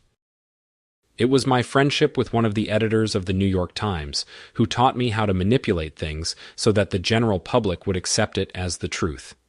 It has taken 4 years, but it worked amazingly well. It was made perfectly clear by that editor that perception had more influence and power than anything else. Live with it. Bridget said those perceptions have cost you your marriage, your relationship with your parents, and now, our friendship. I can't believe I bought your. It's too late for the truth to have a value in your case, because you, by your actions, have made it worthless. So please don't call me again. I don't like what you did, and who you have become to satisfy your own goals. You deliberately hurt and use the ones you claim to love. I have had to ask myself, if you did this to them out of love, what would you do to those you hate? Dana had failed to understand that the power of perception came with the influence of suggestion. caused by presenting something in such a way that one's perception accepted it without question as to be the truth. It was a tool used by the mass media to attempt to sway elections, beliefs, and understandings quite effectively, to satisfy their agenda and create hype and tension out of simple things. They knew that most of the population was too lazy to search out the facts. Their truths became what the mass media wanted them to believe. It was that perception that governed the masses. Lies and truths were only used to aid the promotion of the perception they wanted the masses to believe. The reason they did it was to gain readerships or viewers to increase the profit of their organizations. Only higher numbers of followers would satisfy their greed. Dana realized that she had one chance, and that was talking to me. I was just leaving the office for the day when the receptionist informed me that my wife was there to see me. I said I would be right out. I went out carrying the framed picture of her that I had on my desk. Stopping in front of her, I said, "Do you want this?" Dana said, "No," handing it to the receptionist. I said, "Could you please throw this picture in the trash? As neither one of us has any reason to keep it." Dana got teary-eyed and said, "Can we go somewhere private and talk?" "No need." "I wouldn't believe a thing you said," I said as I took off my wedding ring, handing it to her. "You can put this with yours wherever you have it hidden, because I can see it's not on your hand. That tells me all I need to know. Our marriage ended the moment you told Bridget what you had done and why. What you didn't know was that I was working underneath our deck and heard it. You made it clear in what you said and did that you had to make sure your lies became the truth. If I talked to you, it would just be more of your mind games. Email me where you want your personal belongings sent to. The rest can be decided by the lawyers. Don't contact me again. We're done. Because the New York Times and you have humiliated me enough. To many of your followers, I'm nothing but a laughingstock," I said in a raised voice, telling all via the New York Times that what you were doing was acceptable, because we had an open marriage was just like you, because it was over the top. Like so much of your BS, it had no basis of truth. I said, and like all you have done, it had nothing to do with the facts. The New York Times made it quite clear that you were enjoying your romantic fling with your boy in Paris. I'm sure it will be accepted as a fact in divorce court. After all, if the New York Times reports it, it must be the truth. Without a further word, I went to the elevator and called for one to come. The receptionist couldn't believe what she was seeing. She had never seen me act this cold to anyone. I could hear Dina sobbing as I walked away. As I waited, I heard the office receptionist say, "Miss Richard, you're no longer recognized as being acceptable in this office. Please leave and never return the next time I see you here. I will call building security and have you escorted out. I won't allow a woman like you to smell up this place. Trey Richards is the most respected person in this office and a friend to us all. None of us find it humorous that you use the New York Times to end your marriage. He did not deserve being dumped by you in such a pubic way." Dana was shocked she hadn't dumped her husband as far as she was concerned, but the office receptionist believed she did. As I wrote down the elevator, I removed her from my contacts on my cell phone. By the time I had got to the bottom, she had called before evening, answering her. I had blocked her calls. I went into settings and shut the GPS off because I knew that with it turned on, my phone would be easy to track. All it would take was someone with a bit of intelligence, with the right kind of app.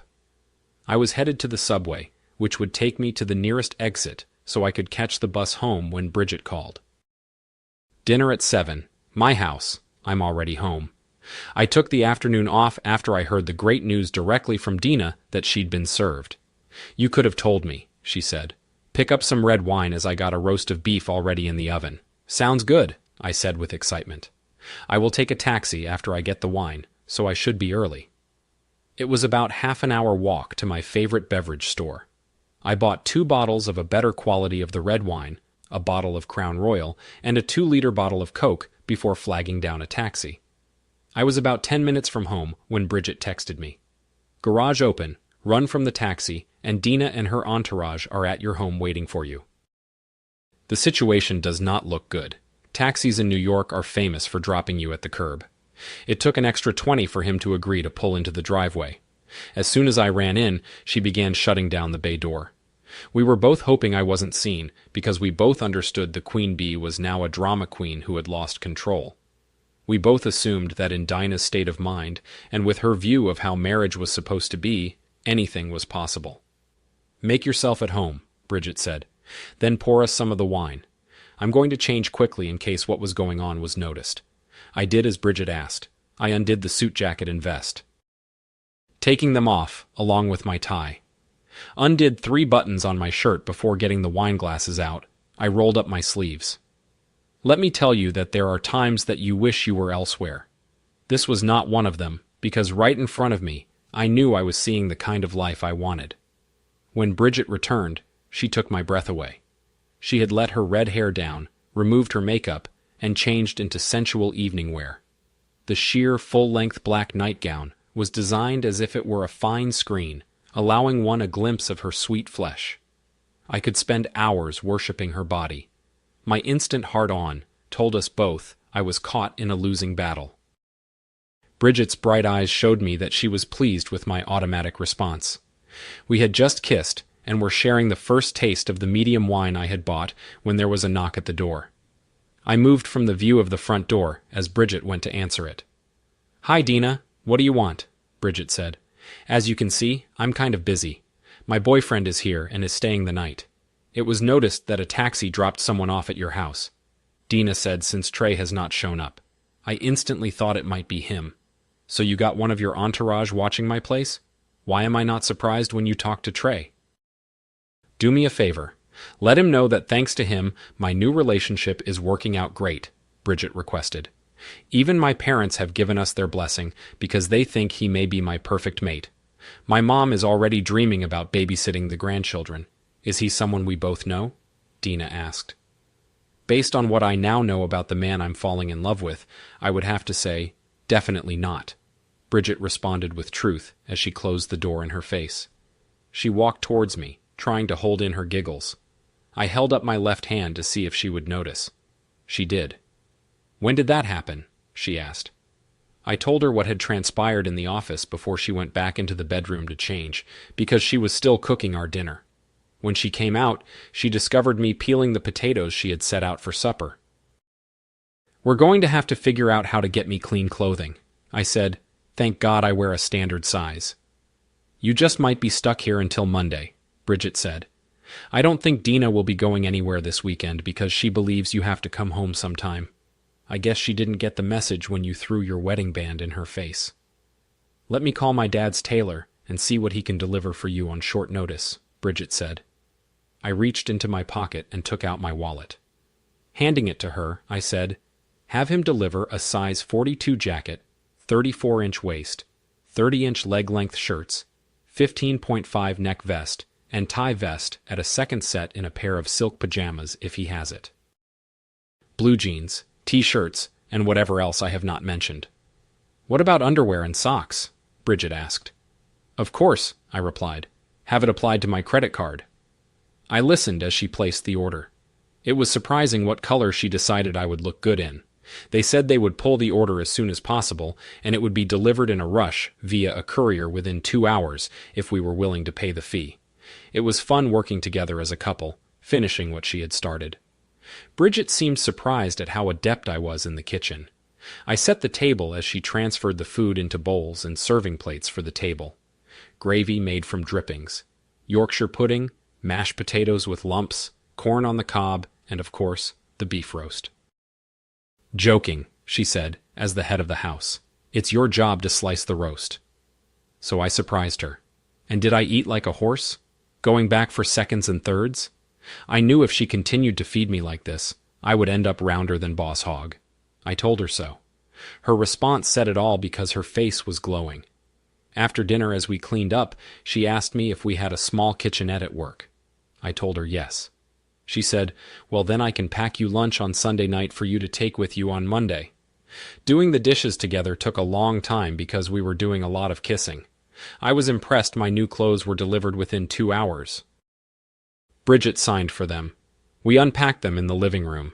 I was impressed the quality of the clothing was top-notch. The first 3-piece suit came with an extra pair of pants and was a black pinstripe suit, the second a dark navy blue. I had enough new socks and underwear to last me for 2 weeks. Whoever had put the overall order together had color coordinated it well. After removing all the packaging, price stickers, and unneeded labels, I asked her where I should put it, and she said, "In your side of the master bedroom clothes closet." We carried them in together. I was surprised she hadn't used it all. I had lots of room to hang my 2 new suits. We hung the 6 new dress shirts and my blue jean shirts. The rest went onto empty shelves. She said I might as well get ready for bed since I was in here already. I gathered up my suit jacket, vest, and tie. As I undressed, I hung my suit up. I was thankful that she used ivory soap instead of a woman's scented one.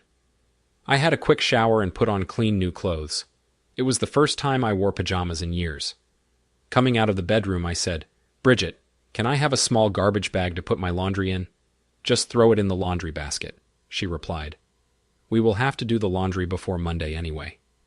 After doing just that, as I came back out, she caught me in my black silk pajamas with her cell phone camera and set it for her lock screen.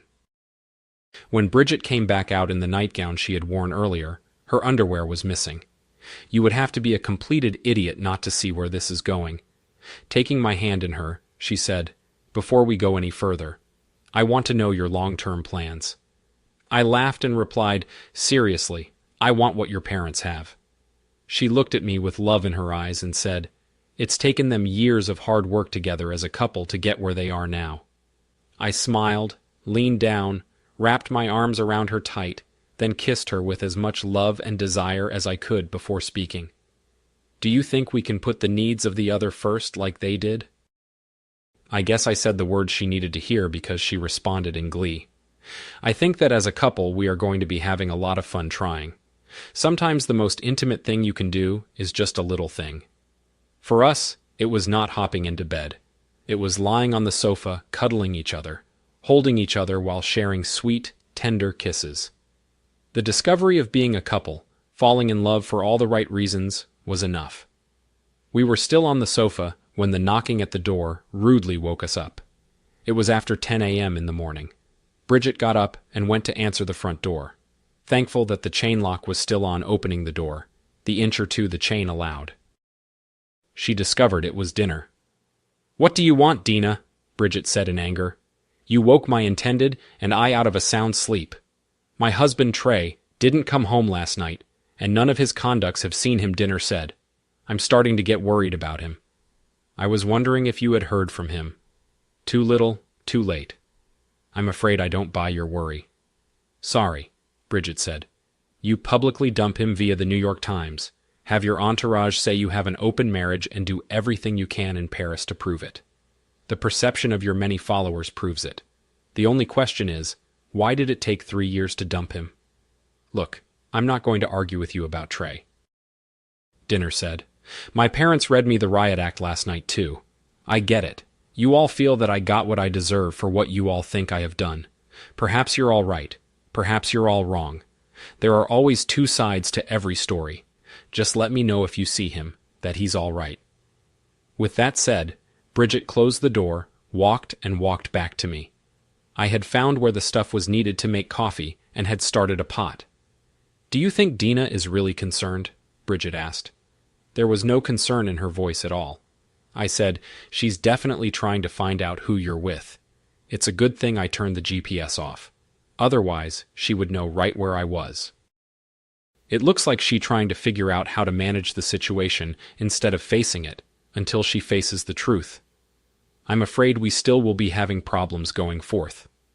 We were sitting on the couch, side by side, enjoying our closeness, still lounging around in our bedtime clothes, enjoying our first cup, when a smile came across Bridget's face, and with a giggle, she said, "We going to have some fun today, if I can get a little help."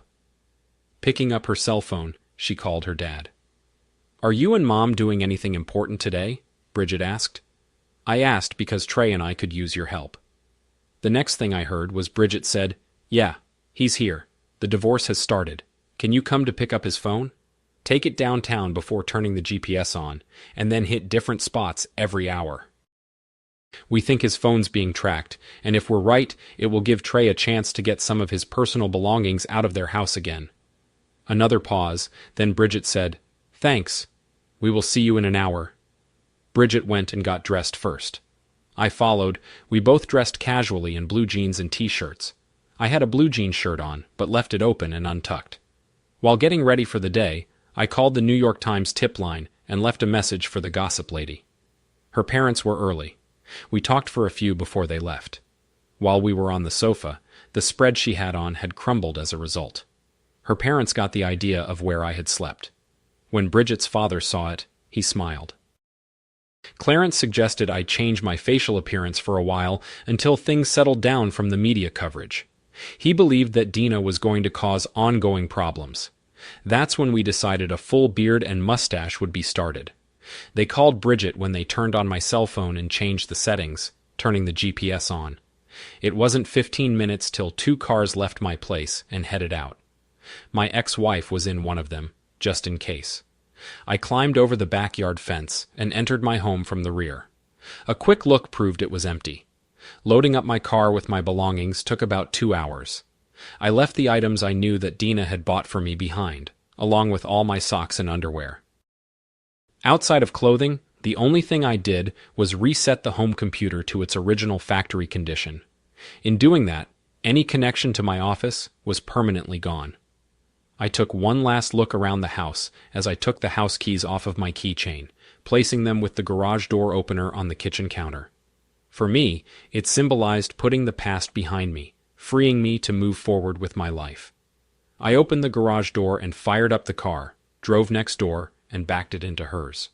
I then closed the bay doors. We had to move a few things around in the master bedroom closet to fit my stuff in. The master bathroom had 2 sinks. I took the side that was available. Some of the things I owned had to go, especially after Bridget saw them on me. If it didn't compliment me, it wasn't good enough. That showed me a lot about our lives going forward. Bridget was the type who would always take pride in how her family looked. Her parents called Bridget at 6 and suggested we meet for dinner. We agreed. When we met them, it was apparent that they had had a day like no other. The first thing Clarence did was hand me back my cell phone. Bridget and I could tell they were in a really good mood. It was fun watching them walk into a place where we were, Heidi said, spreading themselves throughout the location looking for Trey. They must have wasted an hour at Macy's.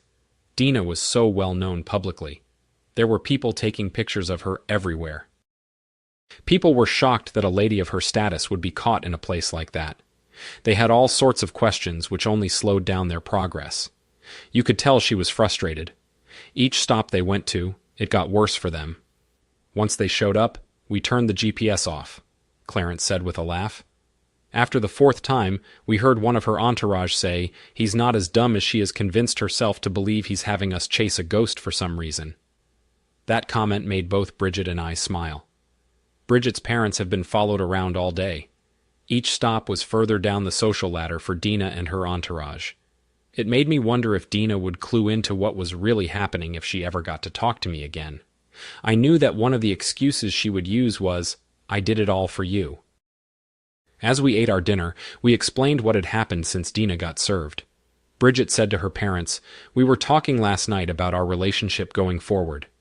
Trey said, "Do you think we can put the needs of the other first like they did?" I said that they had been working at it for years. "What you don't know, Mom and Dad, is that we were both talking about you." Clarence got a big smile on his face. His wife got teary-eyed. I got my clothing and personal items out and back to Bridget's house, thanks to your help. Bridget said I had to try every piece on. I said what your daughter thought didn't compliment me. Got put in a pile for goodwill. We dropped them off on the way here. "Get used to it, Trey," Clarence said. "I've been married to her mother for 35 years, and my wife still does it." "Dad," Bridget said. He responded, "What?" We all know it's the truth. Both her father and I started to laugh. I went to pay for the meal, and her father went to stop me. It ended up with both of us holding the ticket. So I said, "Let us. You have already done so much for us today, so give us a chance to show you our appreciation." "Clarence, just listen to him. Heidi said he wants to be your equal. You wanted to be treated the same way by my dad.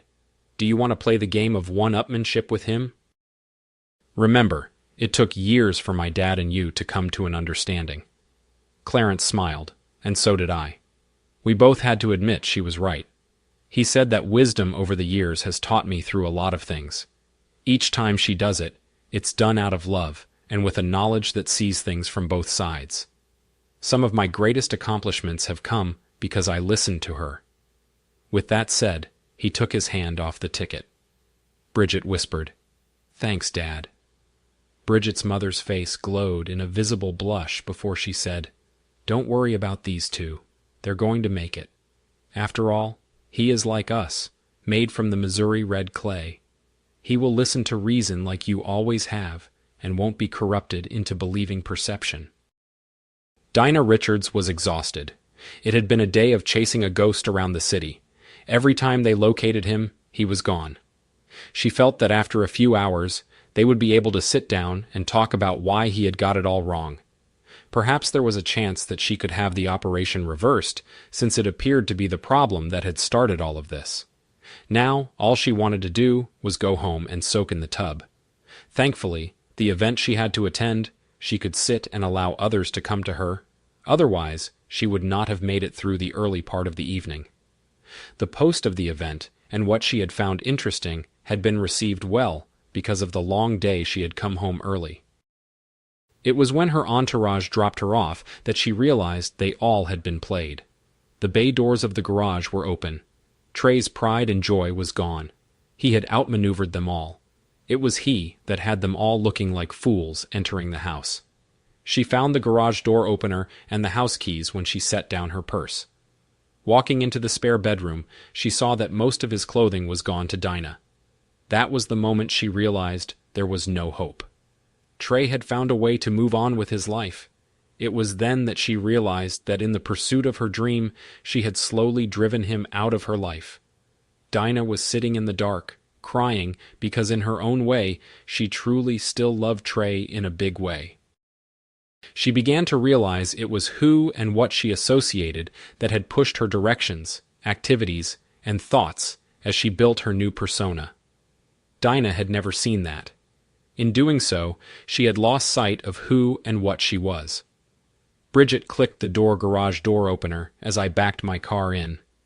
We had been so busy talking about the dinner we had shared with her parents that we forgot to check to see if anyone was home at my former residence Sunday. We got up early and went out for the day. Again, it was a day of discovery that drew us closer. It was almost 10 at night by the time we got back.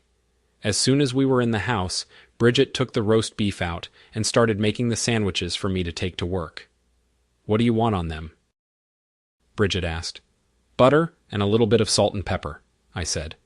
"Anything else makes the bread soggy by lunchtime." I watched her make 3 sandwiches for me and place them in separate Ziploc bags. Then, taking a brown sandwich bag out, she wrote my name on it. Bridget saw me tear up. "What's wrong?" she asked. "Nothing. I just see you packing my lunch for what it is." I replied, "That's all." "What's that?" "My mom still does it for my dad all the time." Bridget replied, "A simple act that is done out of love." I replied, "Mom, after she caught me with my head on your shoulder, sound asleep. Warned me that you had a gentle soul." I asked her why it was a warning.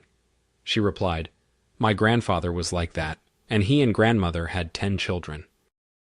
I couldn't help it. I started laughing and said those were the days before birth control, and it was the twinkle in his wife's eyes that caused it all to start. She had just finished cleaning up when her phone rang. Her dad, worried about the neighbor, had arranged for a limo to pick us up and drop us off at work for the next month. Talking her into my arms, I leaned down and kissed her passionately. She responded in kind. Slowly things progressed as we began moving slowly to the bedroom. It was time, and we were ready. It was a night when we both put the needs of the other first. By the time we were done discovering all we could about each other, it was almost time to get up. While showering together for the first time as we got ready for the day, the first time as a couple, I washed her body down. She went to work, glowing in frustration, because by the time I was done, she was just as ready as I was to hop back into bed. The limo dropped me off at my firm first. I was wearing a black pinstriped suit for the first time with my briefcase. I was carrying the bagged lunch Bridget had made for me on the way to my office. I stopped at our luncheon room to put my bag in the fridge. The receptionist, who was making the first pot of coffee for the day, looked at me and whistled. A new suit, a new image, and a huge smile. So early in the morning, she said. Who is she, and how long has it been going on? I just laughed and responded. What makes you think it's that? Maybe it's just being free from the past. No, Trey, you have the look of a man who is discovering real love for the first time, she said. I'm happy for you and her. I hope she feels the same way. I was in the luncheon room eating the first of my 3 sandwiches at the mid-morning point when the receptionist came in saying, Are you expecting a client this morning? I said no. Mondays are usually set aside for reviewing my clients' accounts to make sure they're still heading in the right direction. Emerson Stevens here, wanting to talk to you. She said, What should I tell him? Tell him where I am, I said, and find me a cup he can use. When Emerson came in, I stood up to greet him. Well, Trey, you're finally dressing for success. I like the new look. He laughed. Roast beef sandwiches that are homemade. I'm impressed. I guess you're here to talk about Dinah, I said. How are you? And the better half handling it? I broke the news to her Friday afternoon, right after getting a copy of your divorce papers. Did you know that my wife has a sister just as dirty and conniving as Dinah? He explained. I told her that you had warned me about what she had done to prepare me. She wants you to know that we will always consider you part of the family, Emerson explained. The New York Times has an interesting story about Dinah and her entourage running all over the city Saturday, looking for something that they couldn't find. They were wondering why she was out of her normal high society spots and slumming down. Guilty as charged. I needed to get my clothing out of the house, I said. By the time I got home Friday night, she and her entourage were already there. So I had someone holding my cell phone with the GPS on, figuring she knew someone who could track it. Just so you know, Dinah believes you have found someone new, Dad explained, because you had to have helped to pull off what you did. All of your contacts that she knew said they hadn't heard from you all weekend. She blames the person who helped you for making her look like a fool. She is bound and determined that when she finds the her words, not mine, she's going to put her in the hospital. Thanks for the warning, Dad. She's right, because she pushed the 2 of us together. They were best friends for years. I said, both Mom and you have met her a few times. It started after I had moved to the spare bedroom because Dinah felt I needed to be watched, so whatever I did or said did not interfere with her agenda. So Dinah asked Bridget to monitor my movements and thinking while she came up with a scheme to defuse the situation she had pushed us into. He sat there looking at me for a few minutes and said with seriousness, Dora and I think the world of Bridget. Do Clarence and Grace know they were the ones moving around the city with my cell phone? I said over dinner. They said it was the best fun they had in years, to be honest. Neither Bridget nor I were looking for a relationship, but with the situation we were both put in by, Dinah caused us to be together a lot. And it happened. Trey, do you think it's going to get serious between the 2 of you? My father-in-law asked. I was on my way home on Friday to have the locks changed. When Bridget informed me Dina and her entourage were already there waiting to confront me, when I got home, I ended up staying the weekend at Bridget's.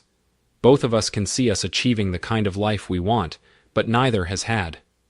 My father-in-law picked up his cell phone and called Clarence Smith, setting up a lunch meeting, and then said, I want to see if Clarence and I can get you both out of where you're living. Dinah is on the warpath. She believes it's outside interference that has caused all these problems, not her own conduct. Her aunt caused a lot of problems when her marriage broke up and ended up doing time because of her extreme actions. She, like Dinah, could not accept responsibility for her own conduct. I think some separation of space might be the best prescription for now that I read the New York Times gossip lady's articles on Dinah to her before I moved to the spare bedroom and said, Who am I to argue with the truth of the most respected liberal paper in the United States? I said, then I asked her to prove to me that she wasn't having an affair, knowing darn well that she couldn't. It hit him for the first time that she, by her own conduct, had built a case against herself. So he said she marketed herself into millions and out of a marriage at the same time. It's sad that she will never understand that I was sitting in the little luncheon eating my last 2 roast beef sandwiches at lunchtime when the president walked in. I hear you had Emerson Stevens sitting in here with you this morning. Anything I should be concerned about? No, not really. He was just touching base, catching up on a few things before his luncheon meeting with Clarence Smith, I said as I stood up and closed the door to the room. Off the record. They have been casual acquaintances for years. Their daughters used to be best friends, and you have a personal relationship with both, if my understanding is right, the president said. That explains a lot of things. Some in the business think their organizations would make a good merger. Sir, I don't get involved with their actual business operations.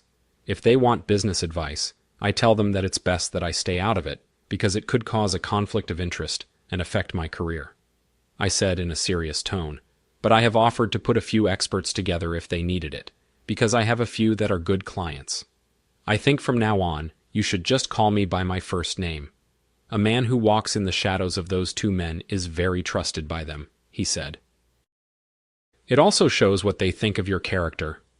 Okay, Gordon, I can do that, I said, as soon as he left the luncheon room. I knew and understood fully this game we called life. My boss, based on what his perception saw, had made a decision about me based more on what he assumed than what he knew. It showed to me just how important truth and honesty were, because his perception had nothing to do with what I knew to be the truth. Bridget called me around 1 o'clock. Emerson and her father were gone for lunch together, and she wanted to know what was going on. The first thing I told her was how much I had enjoyed my 3 sandwiches. Then I explained what Emerson had told me to Dinah. I've become the reason for the end to her marriage, Bridget said. Her perception has distorted the reality of it all. It's sad when one's view won't allow one to see their own part in a situation. Dana is trying to manipulate and control. Others' view of things has caused herself to lose the ability to see the truth. I said it's sad because she has proven that we as humans will only see what we want to see. The lies, truth, or facts mean nothing. It's our perception of things that guide our thinking. It's been crazy here, Bridget said. I guess we were seen when we went to Coney Island, so everyone knew, thanks to the gossip that I was dating. Then my assistant saw my face today and asked who he was. And when did you realize that you were in love? I got it too. The receptionist was making coffee when I put my lunch in the fridge. She said I looked like a man who had discovered real love for the first time. I told Dana's father about us this morning and how we got together. He's meeting with your dad to figure out a way to get us out of being right next door to Dana. Emerson is worried about us, while there must be something else going on in his wife and his mind. Bridget said for him to take extreme steps like this. Does he believe she's that dangerous? Not to herself, but to us, maybe. I replied, because like so many in our society, truth, honesty, and the facts don't mean a thing. It's their own perception that matters. I think Emerson sees that that's what's leading his fear for our well-being. But we haven't done anything but fall in love. Thanks to her own interference with our lives, Bridget stated. Can't she see that? Not in her perception, I replied, because she has already erased it from her mind. The silence after my last remark was deafening. Bridget was realizing just how twisted Dinah was making this. I knew that Dana believed in her own eyes, that she walked on water and could do no wrong. She had no checks and balances in her life. As a result, she had lost her judgment between what was right or wrong. Finally, after a few, Bridget said, Our mistake is that as a result of her conduct, we fell in love. If what we see is right, what price is she going to force us to pay? I really didn't have an answer to her question, and I told Bridget so. Our conversation brought out an understanding of our current situation and how serious it was. Emerson, I believe, has a right to be worried, I said.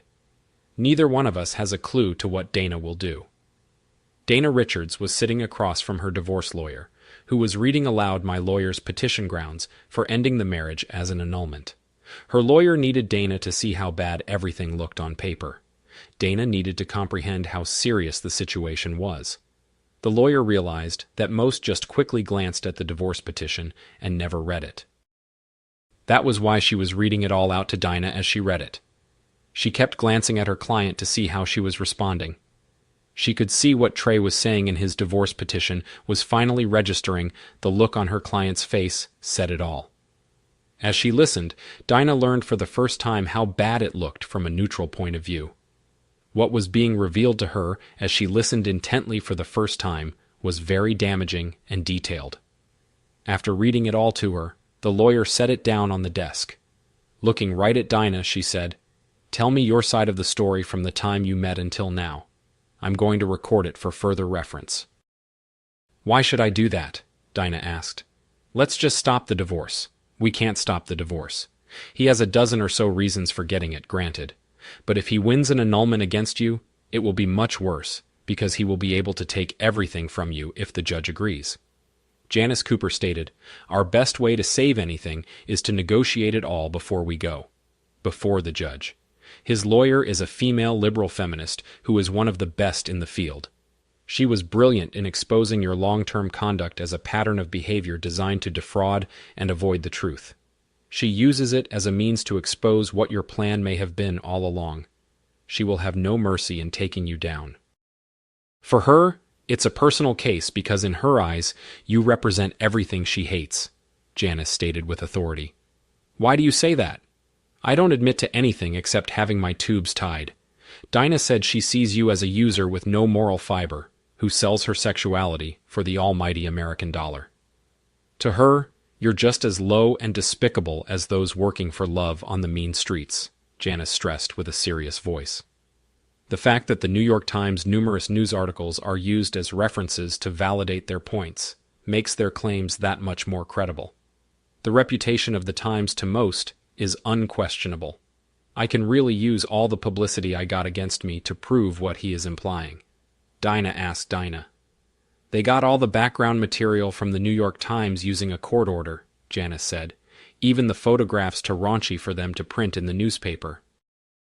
They have all the New York Times gossip reporters' personal notes that raise questions about your long-term conduct. Any judge reading the petition will give heavy weight to the New York Times for the credibility of their reporting.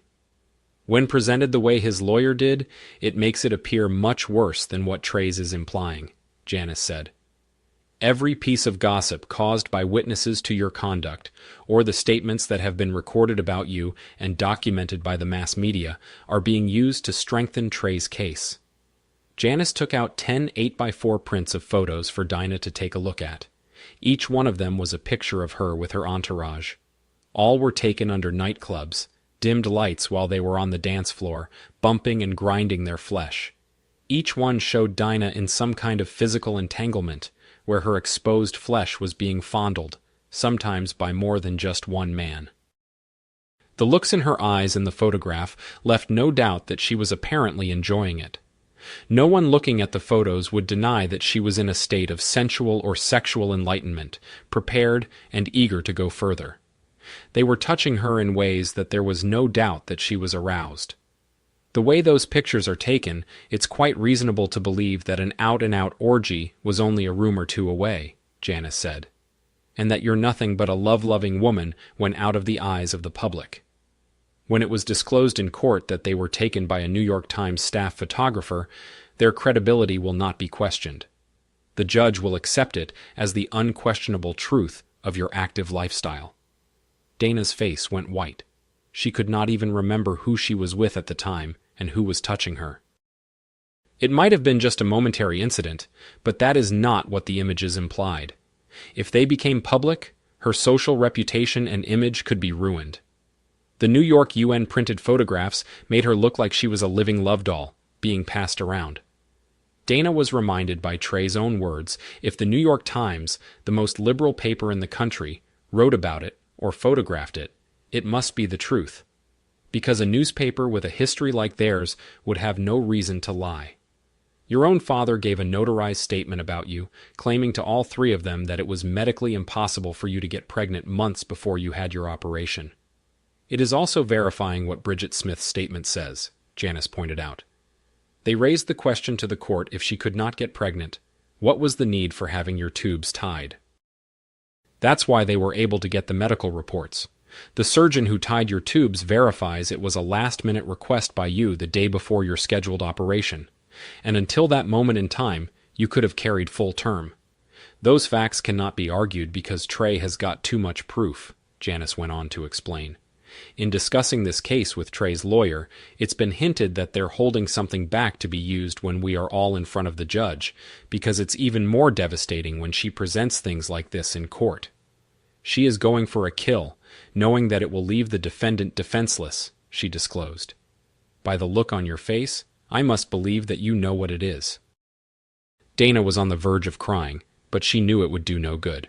So she said, try to get it sealed so we can't discuss it publicly and see if we can negotiate the rest. I won't fight the divorce. We can try. But your soon-to-be is the driver's seat here, Janice said. You humiliated him, made him a public laughingstock. And your long-term conduct as they laid it out makes it appear that it was deliberate. If I was Trey, everything I would do going forward would be done because of the need to get some revenge, because of the bathroom jokes being told about him. But he might be willing to talk to me after he has a few days to cool down. After all, we're still married, Dana said. That's not the question.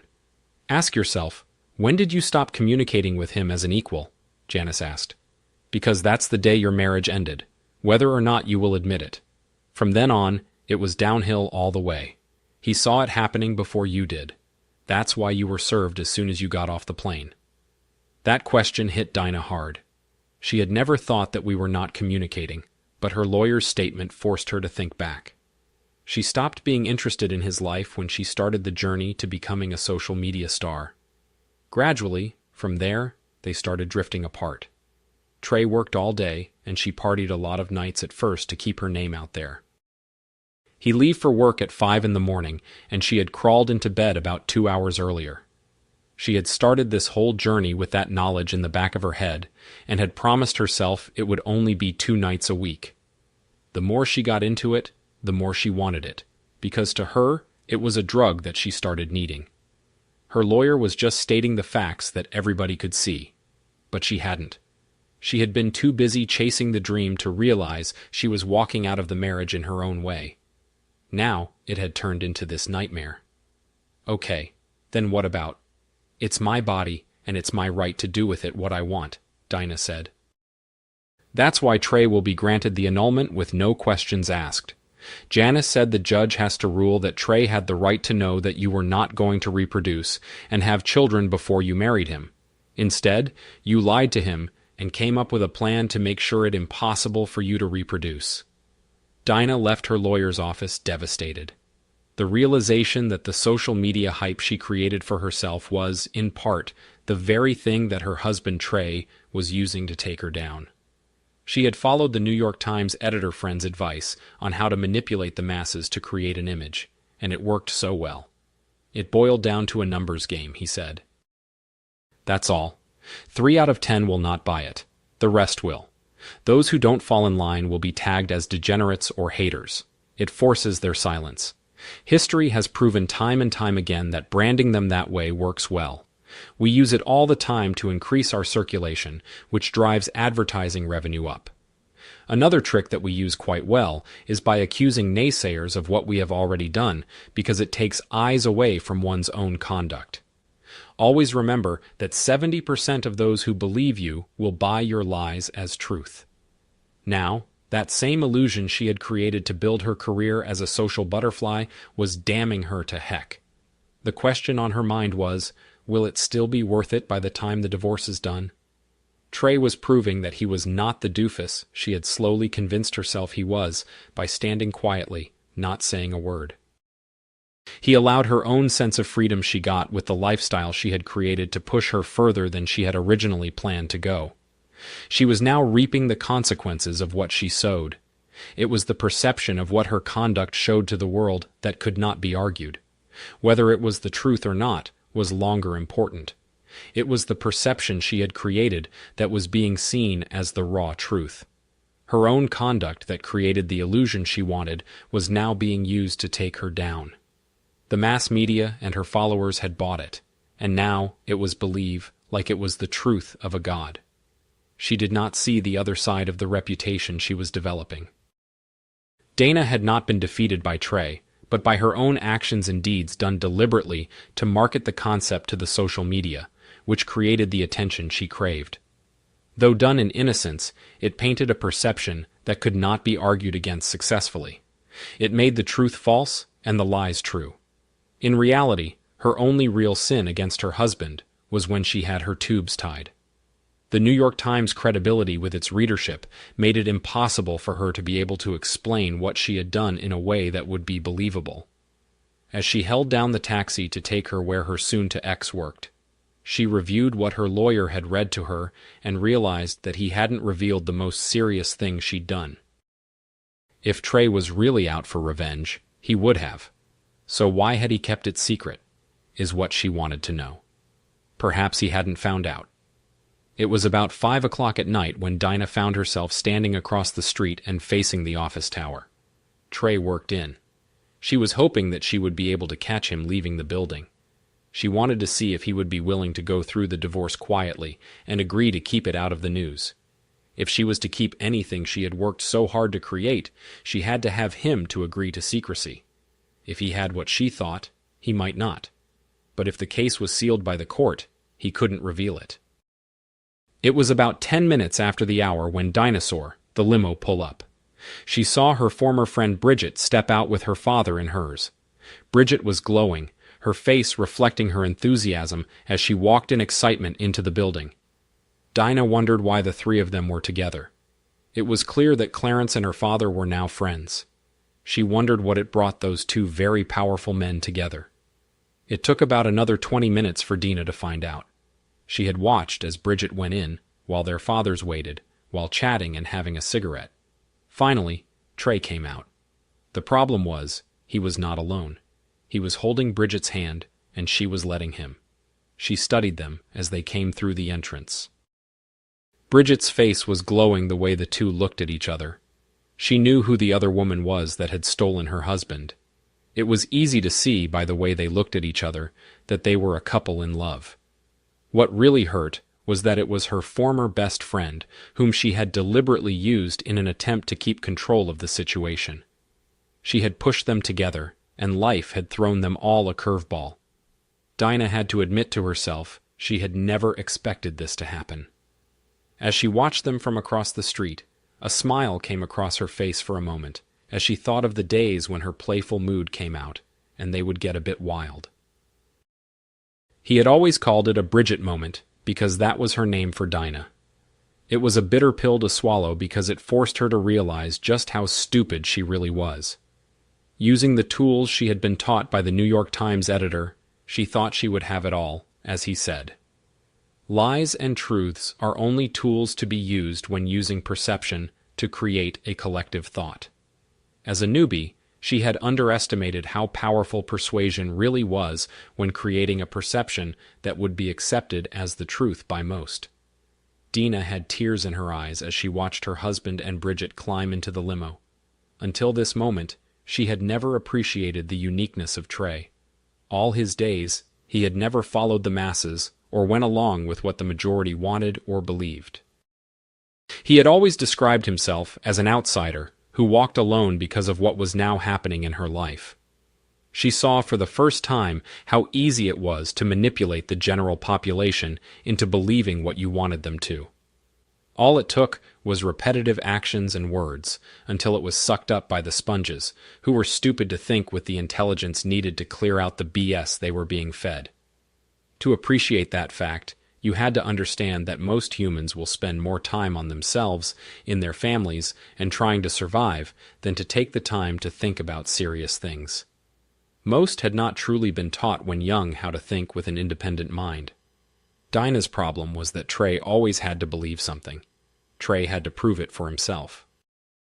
Dinah watched them drive away together. Her mind went back to the time she asked Bridget if she knew her boyfriend. Bridget had responded, "Based on what I have learned about him these last few weeks, I would say definitely not to her." That said, everything, because she now had to admit that Bridget was right. She had completely lost track of who and what Trey was. A man who walked tall and carried a small stick. He would bend only to a degree, but no further. When he drew a line, he kept it. Dinah had decided that if Trey knew about her secret, he would have disclosed it. So it gave her time to make sure he never would. Medical records would show it as a birth control service, but the clinic would show what it was when she signed to have it done. Those types of forms were kept in the official records and not sent to billing. Dinah's body shook and trembled with the realization that Trey would always search for the truth because of what he was. He was independent and would be all his days. The rules of human behavior, as taught by the New York Times editor, did not apply to him because he had not bought into the thought of the collective. He believed in independent thought. The four of us, Clarence, Emerson, Bridget, and I, were heading out for dinner as soon as we got in the limo. The champagne was poured. For some reason, the two of them wanted to celebrate. Both of their wives were already headed to where we were going. There was a lot of discussion about business and what to do, going further as they both wanted to focus on their families rather than money. Impressed over my suggestions over the dinner conversation, Clarence asked, "Does Trey always look at things from all sides like this with forward thinking before making a decision?" "Yes, he does, Dad," Bridget said in pride. After he learned of Diana's treachery and asked me for a statement, he explained right down to the littlest detail to me what he was thinking and why. It surprised me that he was so frank and honest about it. No man has ever communicated in a completely open and honest way with me. It made him completely different from any man I had known. I looked at her with a look of puzzlement because I had never seen myself as different. That night, I saw that he was behaving in the same manner you would, Dad. I didn't learn until later that he was raised out of state. Bridget went on to explain. That's when I started to learn that he was not the man that Dinah was leading me to believe he was. It took me a while to realize that she had been manipulating all who came into her life for a long time, including me, about what kind of person he is, and that we had to accept her reality of him as the truth.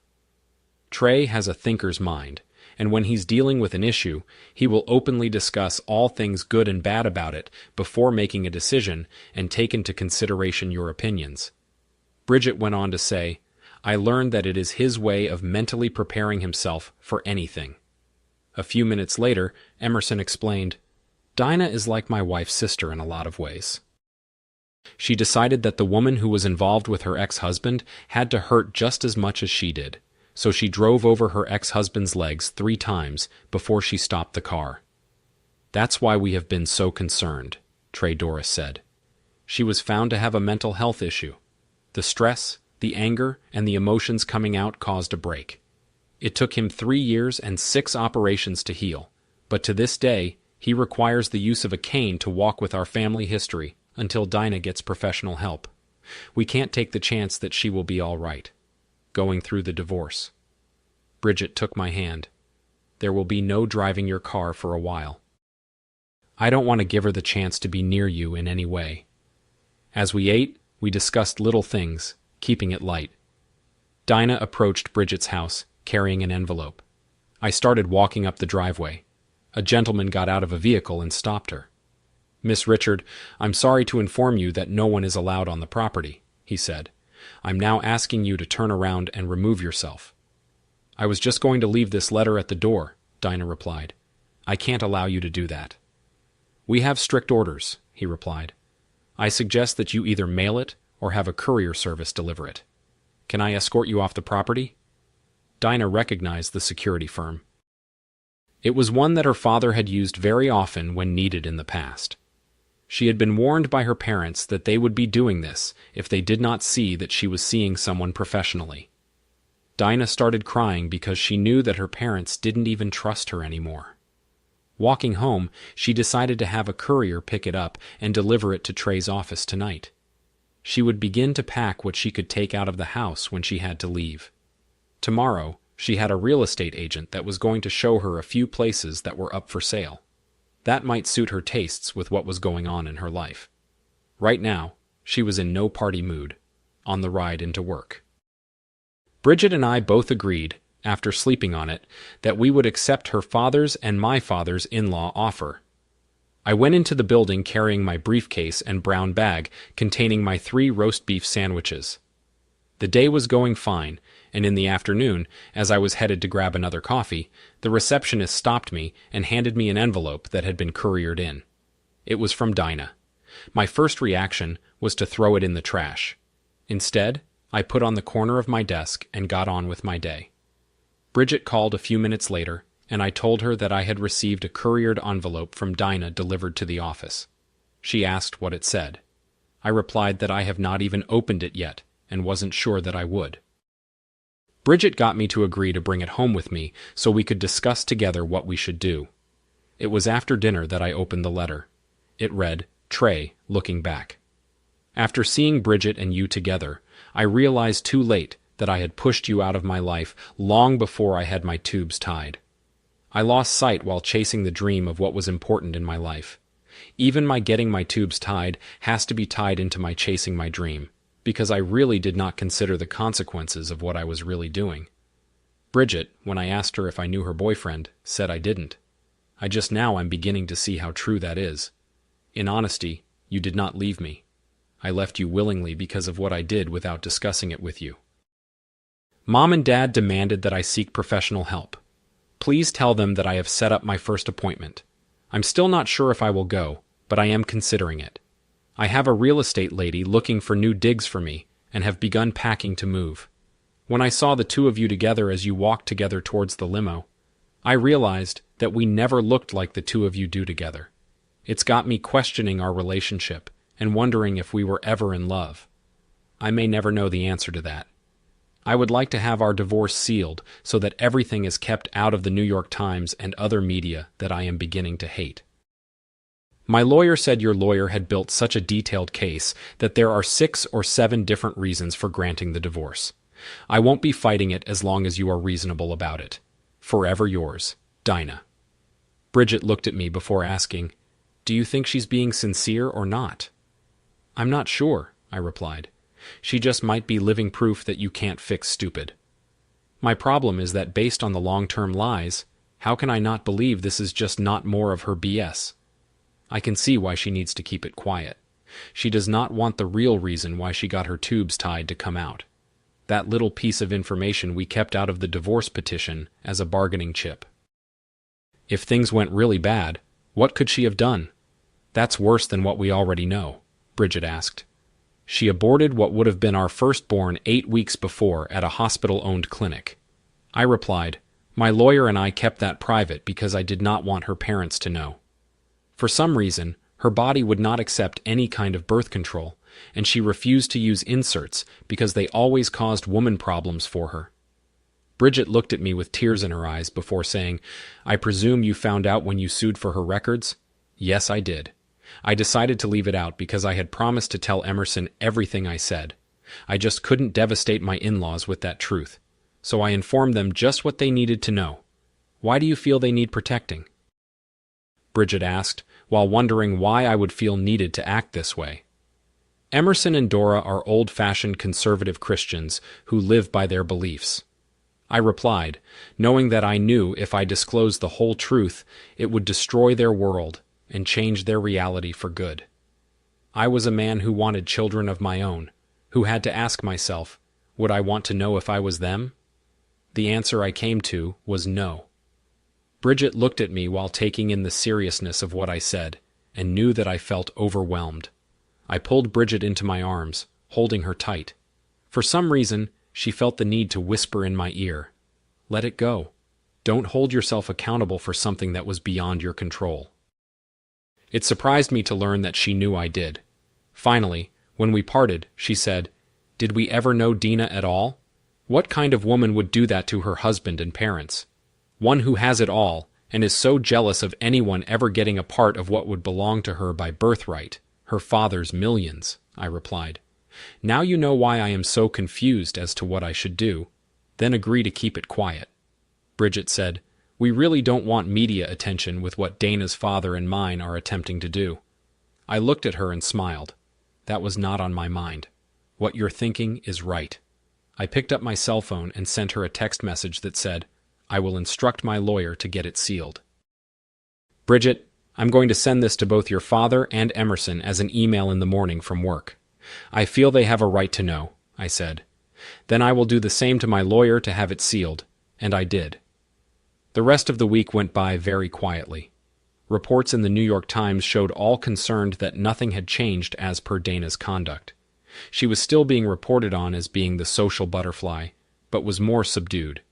The gossip reporter suggested that she was behaving herself because of the ongoing divorce, which was now sealed.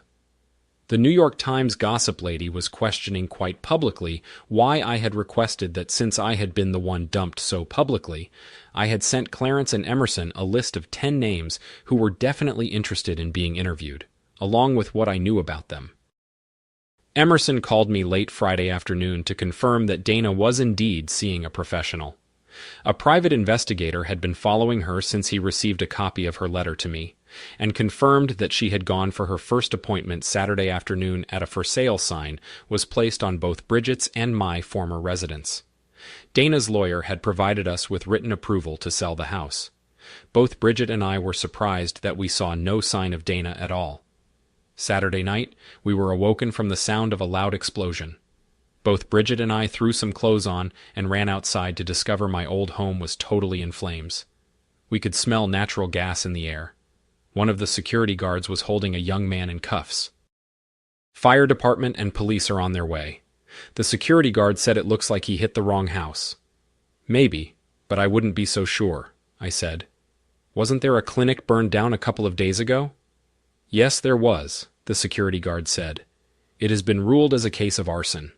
The only area totally destroyed was the record room and their computer system. It was run in a partnership with the hospital.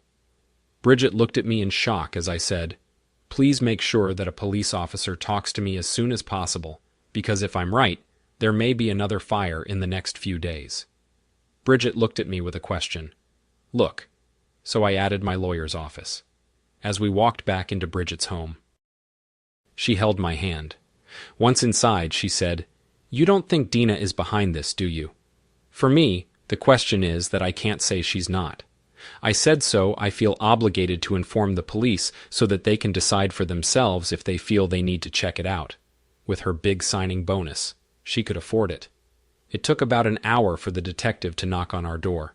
I answered it and invited him in. He took notes as I explained why I was concerned that my ex-wife, Dina Richards, was behind it. "I recognize the name, but I can't picture the face," he said. "Do you have a photo?" Bridget asked for his cell phone number and texted him one of the images she still had of Dina on her phone while she was doing that.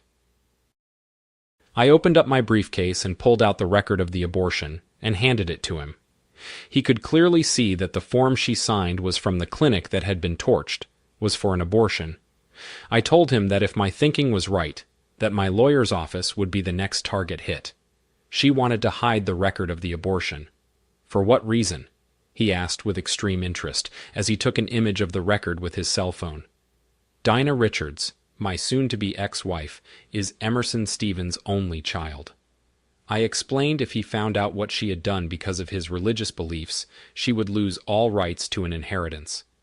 Emerson is a man who believes that life begins at conception and would write his daughter out of his life.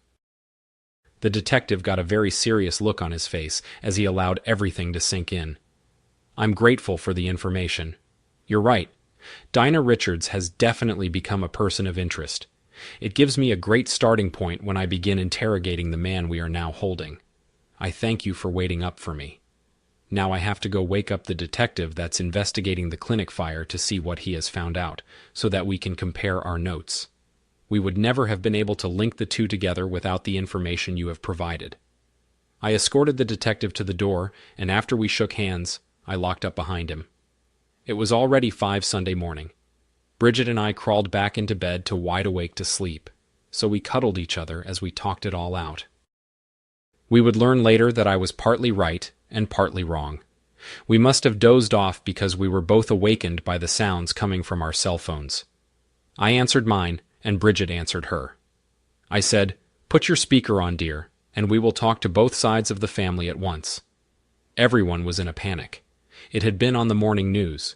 Clarence, Gracie, Dora, and Emerson wanted to first make sure that we were all right, and then wanted to find out what we knew. I told them that the security team had hired had caught the guy, but they felt that he had hit the wrong house. Other than that, we were flying blind. Dinah moved out on Thursday. She bought a 4,000 square foot furnished apartment near the downtown and got a short closure. Mom said her movers packed her up what she wanted and moved it. They were done early Friday afternoon. Bridget and Trey, pack your clothing. You're moving in with us. Grace said, this getting scary. At least here we can close the gates and secure the property. Do you want Clarence and me to come and help you? No, Mom, Bridget responded. Trey and I can handle it. We will just bring what we need to get through a couple of weeks, if that's okay with you. We had put this house up for sale yesterday anyway. Between the two we filled my full-size sedan up, using both the trunk and the back seat. I had to laugh because I was feeling like a vagabond. Before we left, I called the detective to let him know what I learned and suggested that the security guards had been right in there, thinking that the arsonist had gotten the wrong house. I gave him clearances and Grace's address and informed him we were moving there for our own self-protection until the house sold. Bridget and I had discussed what our sleeping arrangement would be for the next few weeks on the way back to her parents'. It was her feeling that they would give us separate bedrooms. We were pleased to learn that we were wrong. They already had accepted the fact that we were a couple. When looking back at the time later, it would be with happy memories, because we both received a refresher course on how to make a marriage work. The little things we learned from observing Bridget's parents' interactions we brought into our relationship made ours stronger each and every day. One of the first things we worked on together was making sure that we did not assume to know the other's thinking on anything that might become important. Bridget's parents had to laugh because we were already starting to finish each other's sentences. A few minutes later, as I was still chatting with Bridget's parents, Bridget came into her father's den all excited and said, "You two better come into the family room to see for yourself what just came over the news." We followed her. She used the remote to rewind the program to start what she wanted to see. I was shocked to see it was Dinah's boy toy that she went to Paris with. Being placed under the arrest, he was being charged with 2 counts of arson. He apparently had hired a man to torch the clinic and Bridget's residence. The man, who was also been charged, had admitted he had gotten the wrong house. Why would he want to burn down Bridget's house if it wasn't to kill the two of you? Gracie asked. And who is he? There is something you need to see, I said. I'll be right back. As I left the room, I heard Bridget said, Mom, Dad, what Trey is about to show you and explain can never go outside of this room because of the emotional pain it will cause for 2 of our friends. The man who got arrested today was the one that went to Paris with Dina. I came back and handed it first to Clarence, who, after looking at it, passed it over to his wife. My divorce lawyer discovered it when we got the medical records. We served the clinic with a court order for their records concerning my ex-wife. She had the abortion 8 weeks before she had her tubes tied. I'm going to go put this into the safe, Clarence said. I'm afraid if they can link the arsons to Dinah, it is going to come out anyway. It's sad that Dora and Em may never know how much you're protecting them. With that said, he went back into his den, Grace said. So that's why the divorce is sealed. Dina wanted to make sure that her parents would never know what she had done. Does she know you have this? I don't know, but she must be really concerned about the possibility. Otherwise, none of this would be happening. I said, Mom, the only question is, does the tomboy realize how much he has been manipulated considering who he is? His monthly allowance would easily have covered the cost of this, Bridget said. Dina may be sitting pretty in the knowledge that she can't be connected to this. That woman will no longer be a problem for you two. I promise, Ray said. No one puts my family in danger by the time I am done with her. Your divorce, Trey, will be a walk in the park. I looked over at Bridget. Her face showed some serious concern. I went to speak, but she shook her head, warning me off. Later, as Bridget and I laid on the bed cuddling, she explained. There have been a very few times I have seen my mother with that look. Each time it happened, there was a threat to her sense of peace and security. She is going to do something to resolve the issue permanently. Dina won't be touched, but she will not be an ongoing problem.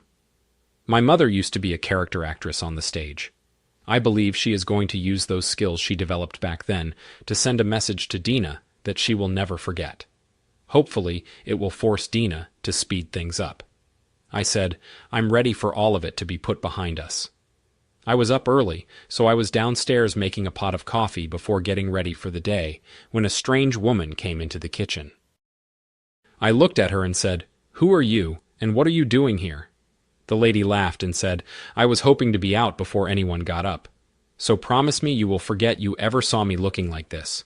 It's taken me 3 hours to do the makeover and get dressed. Not a word will be mentioned about this," I promised Grace. "Bridget explained to me that you used to be in the theater back in the day. I said thanks for getting my adrenaline going this morning. I won't even ask what you're up to when I deliver the type of message like I am going to today. I make sure before I leave. They know what they see in front of them is an illusion. I will even change the sound of my voice 2 or 3 times to reinforce the seriousness of what I'm saying. That way, they will be forced to take very seriously what I have to say to them," Grace said. "Once I put the fear of God into them, I have never had a problem in my whole married life. It's not failed me once. Well, I will never forget that you could be standing in the same room with me without me knowing," I said. "It's a good thing I don't have a devious mind. I was in a rush for my daughter to get married because I wanted grandbabies to hold," Grace said. "Now I can honestly say, I'm glad she didn't.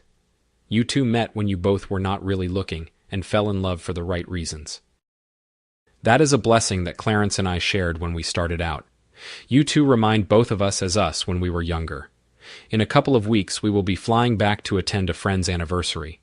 I explained at that time Bridget will be meeting my parents. I've told them the whole story, so they are aware of everything. Keep it quiet for now, because Bridget has not learned that part." With that, Grace went out the door. I took 2 coffees up to the bedroom so we could start getting ready for the day. It was around 11 in the morning. Dinner, having just gotten up in her new condo when there was a knock at the door. It was an insurance representative here to inspect and photo the place because of the value she paid for the place. Dina let her in, and the lady began taking photos of the place while she made her first coffee. Finally, the lady spoke again, but with a different voice. "Mrs. Richards, who is soon to be divorced. I am not an insurance representative. I am an agent who has been given a policy that has been taken out on you.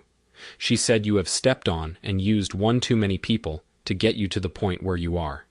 The lady said, "I have not been hired to kill, although I wish I had the person or persons who have hired me. Want to make it clear," the lady said again, using a different voice, "that they have had enough of your BS. They have decided that you have to change your ways."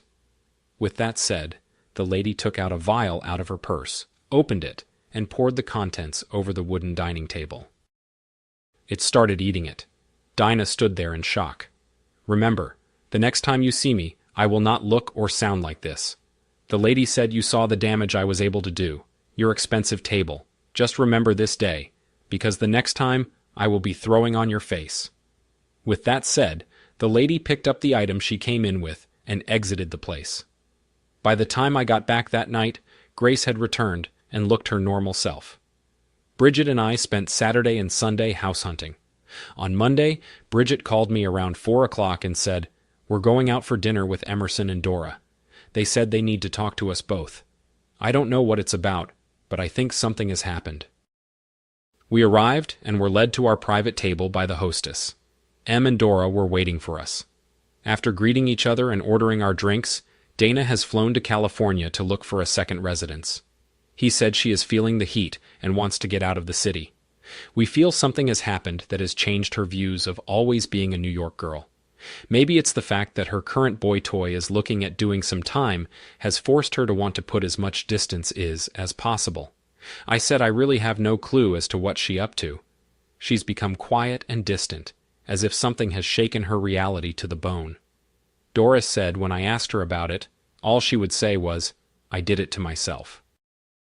We went over to talk to her on the weekend and to see her new place.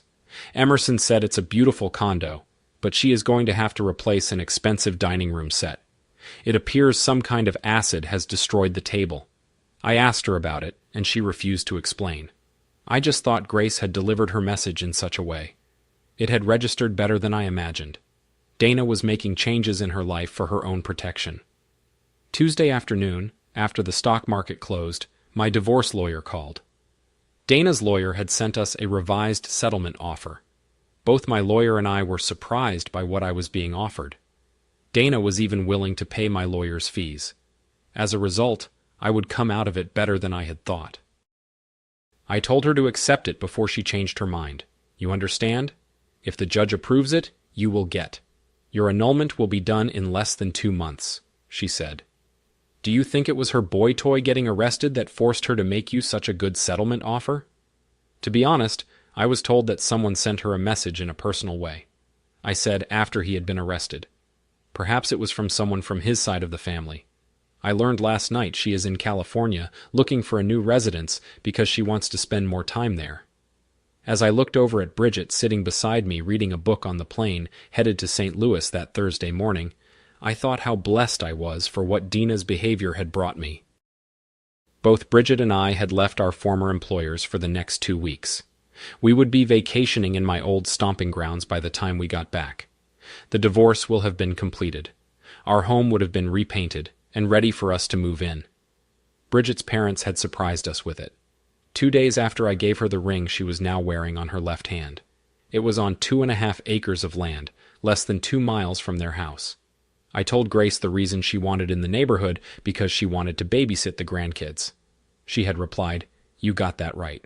So when are you going to start working on them?" As we descended down into the St. Louis airport, I said, "We got about a 45-minute wait before we have to catch our connector flight to the Cape. From there, it will be about a 45-minute drive for us to get to Marble Hill, where we will be staying. I'm looking forward to seeing where you grew up," she said, "and to seeing some of my dad's side of the family while I am here. Do you have anything planned for us today after we get there?" "You find out as soon as we get off at Cape," I said with a chuckle. We got off the plane in Cape and walked across the pavement to the small terminal. I could see my parents waiting for us as soon as we came through the sliding doors. Bridget caught on. I was a younger version of my dad. They walked towards us, and he said in his deep voice, "This beautiful lady must be the Bridget you told us all about." I introduced Bridget to Beth and Ben Richards, my parents. Dad said, "You go pick up the luggage. I'll go get the truck." When we got to the farm, Dad and I brought the luggage in, while Mom gave Bridget a quick tour of the house. Bridget fell in love with the kitchen that had an old wood stove in it. "Do you still use it?" Bridget asked. "Every winter," Mom said.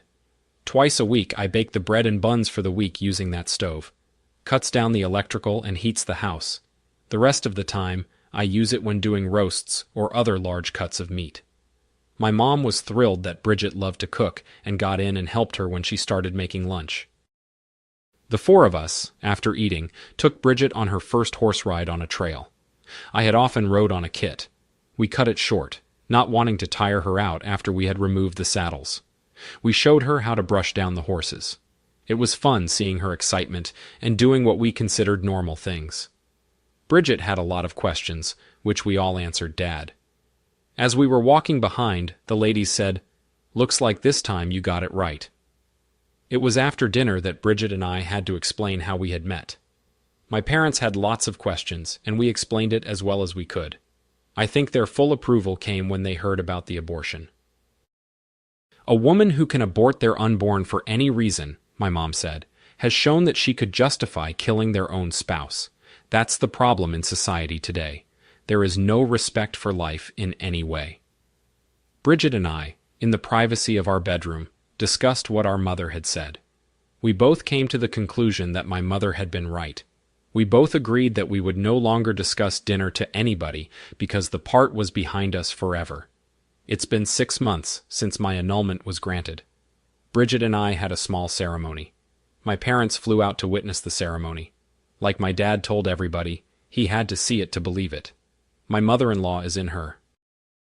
Glorious Bridget has started to show. So now she's running around town, finding the pieces to set up the best 2 nurseries in town. One for our place, the second for hers to be ready for when Bridget returns to work. The New York Times, in all its glory, has reported in its latest gossip column that Bridget is carrying 2. It must be true, because we all know the New York Times, the most liberal paper in the country,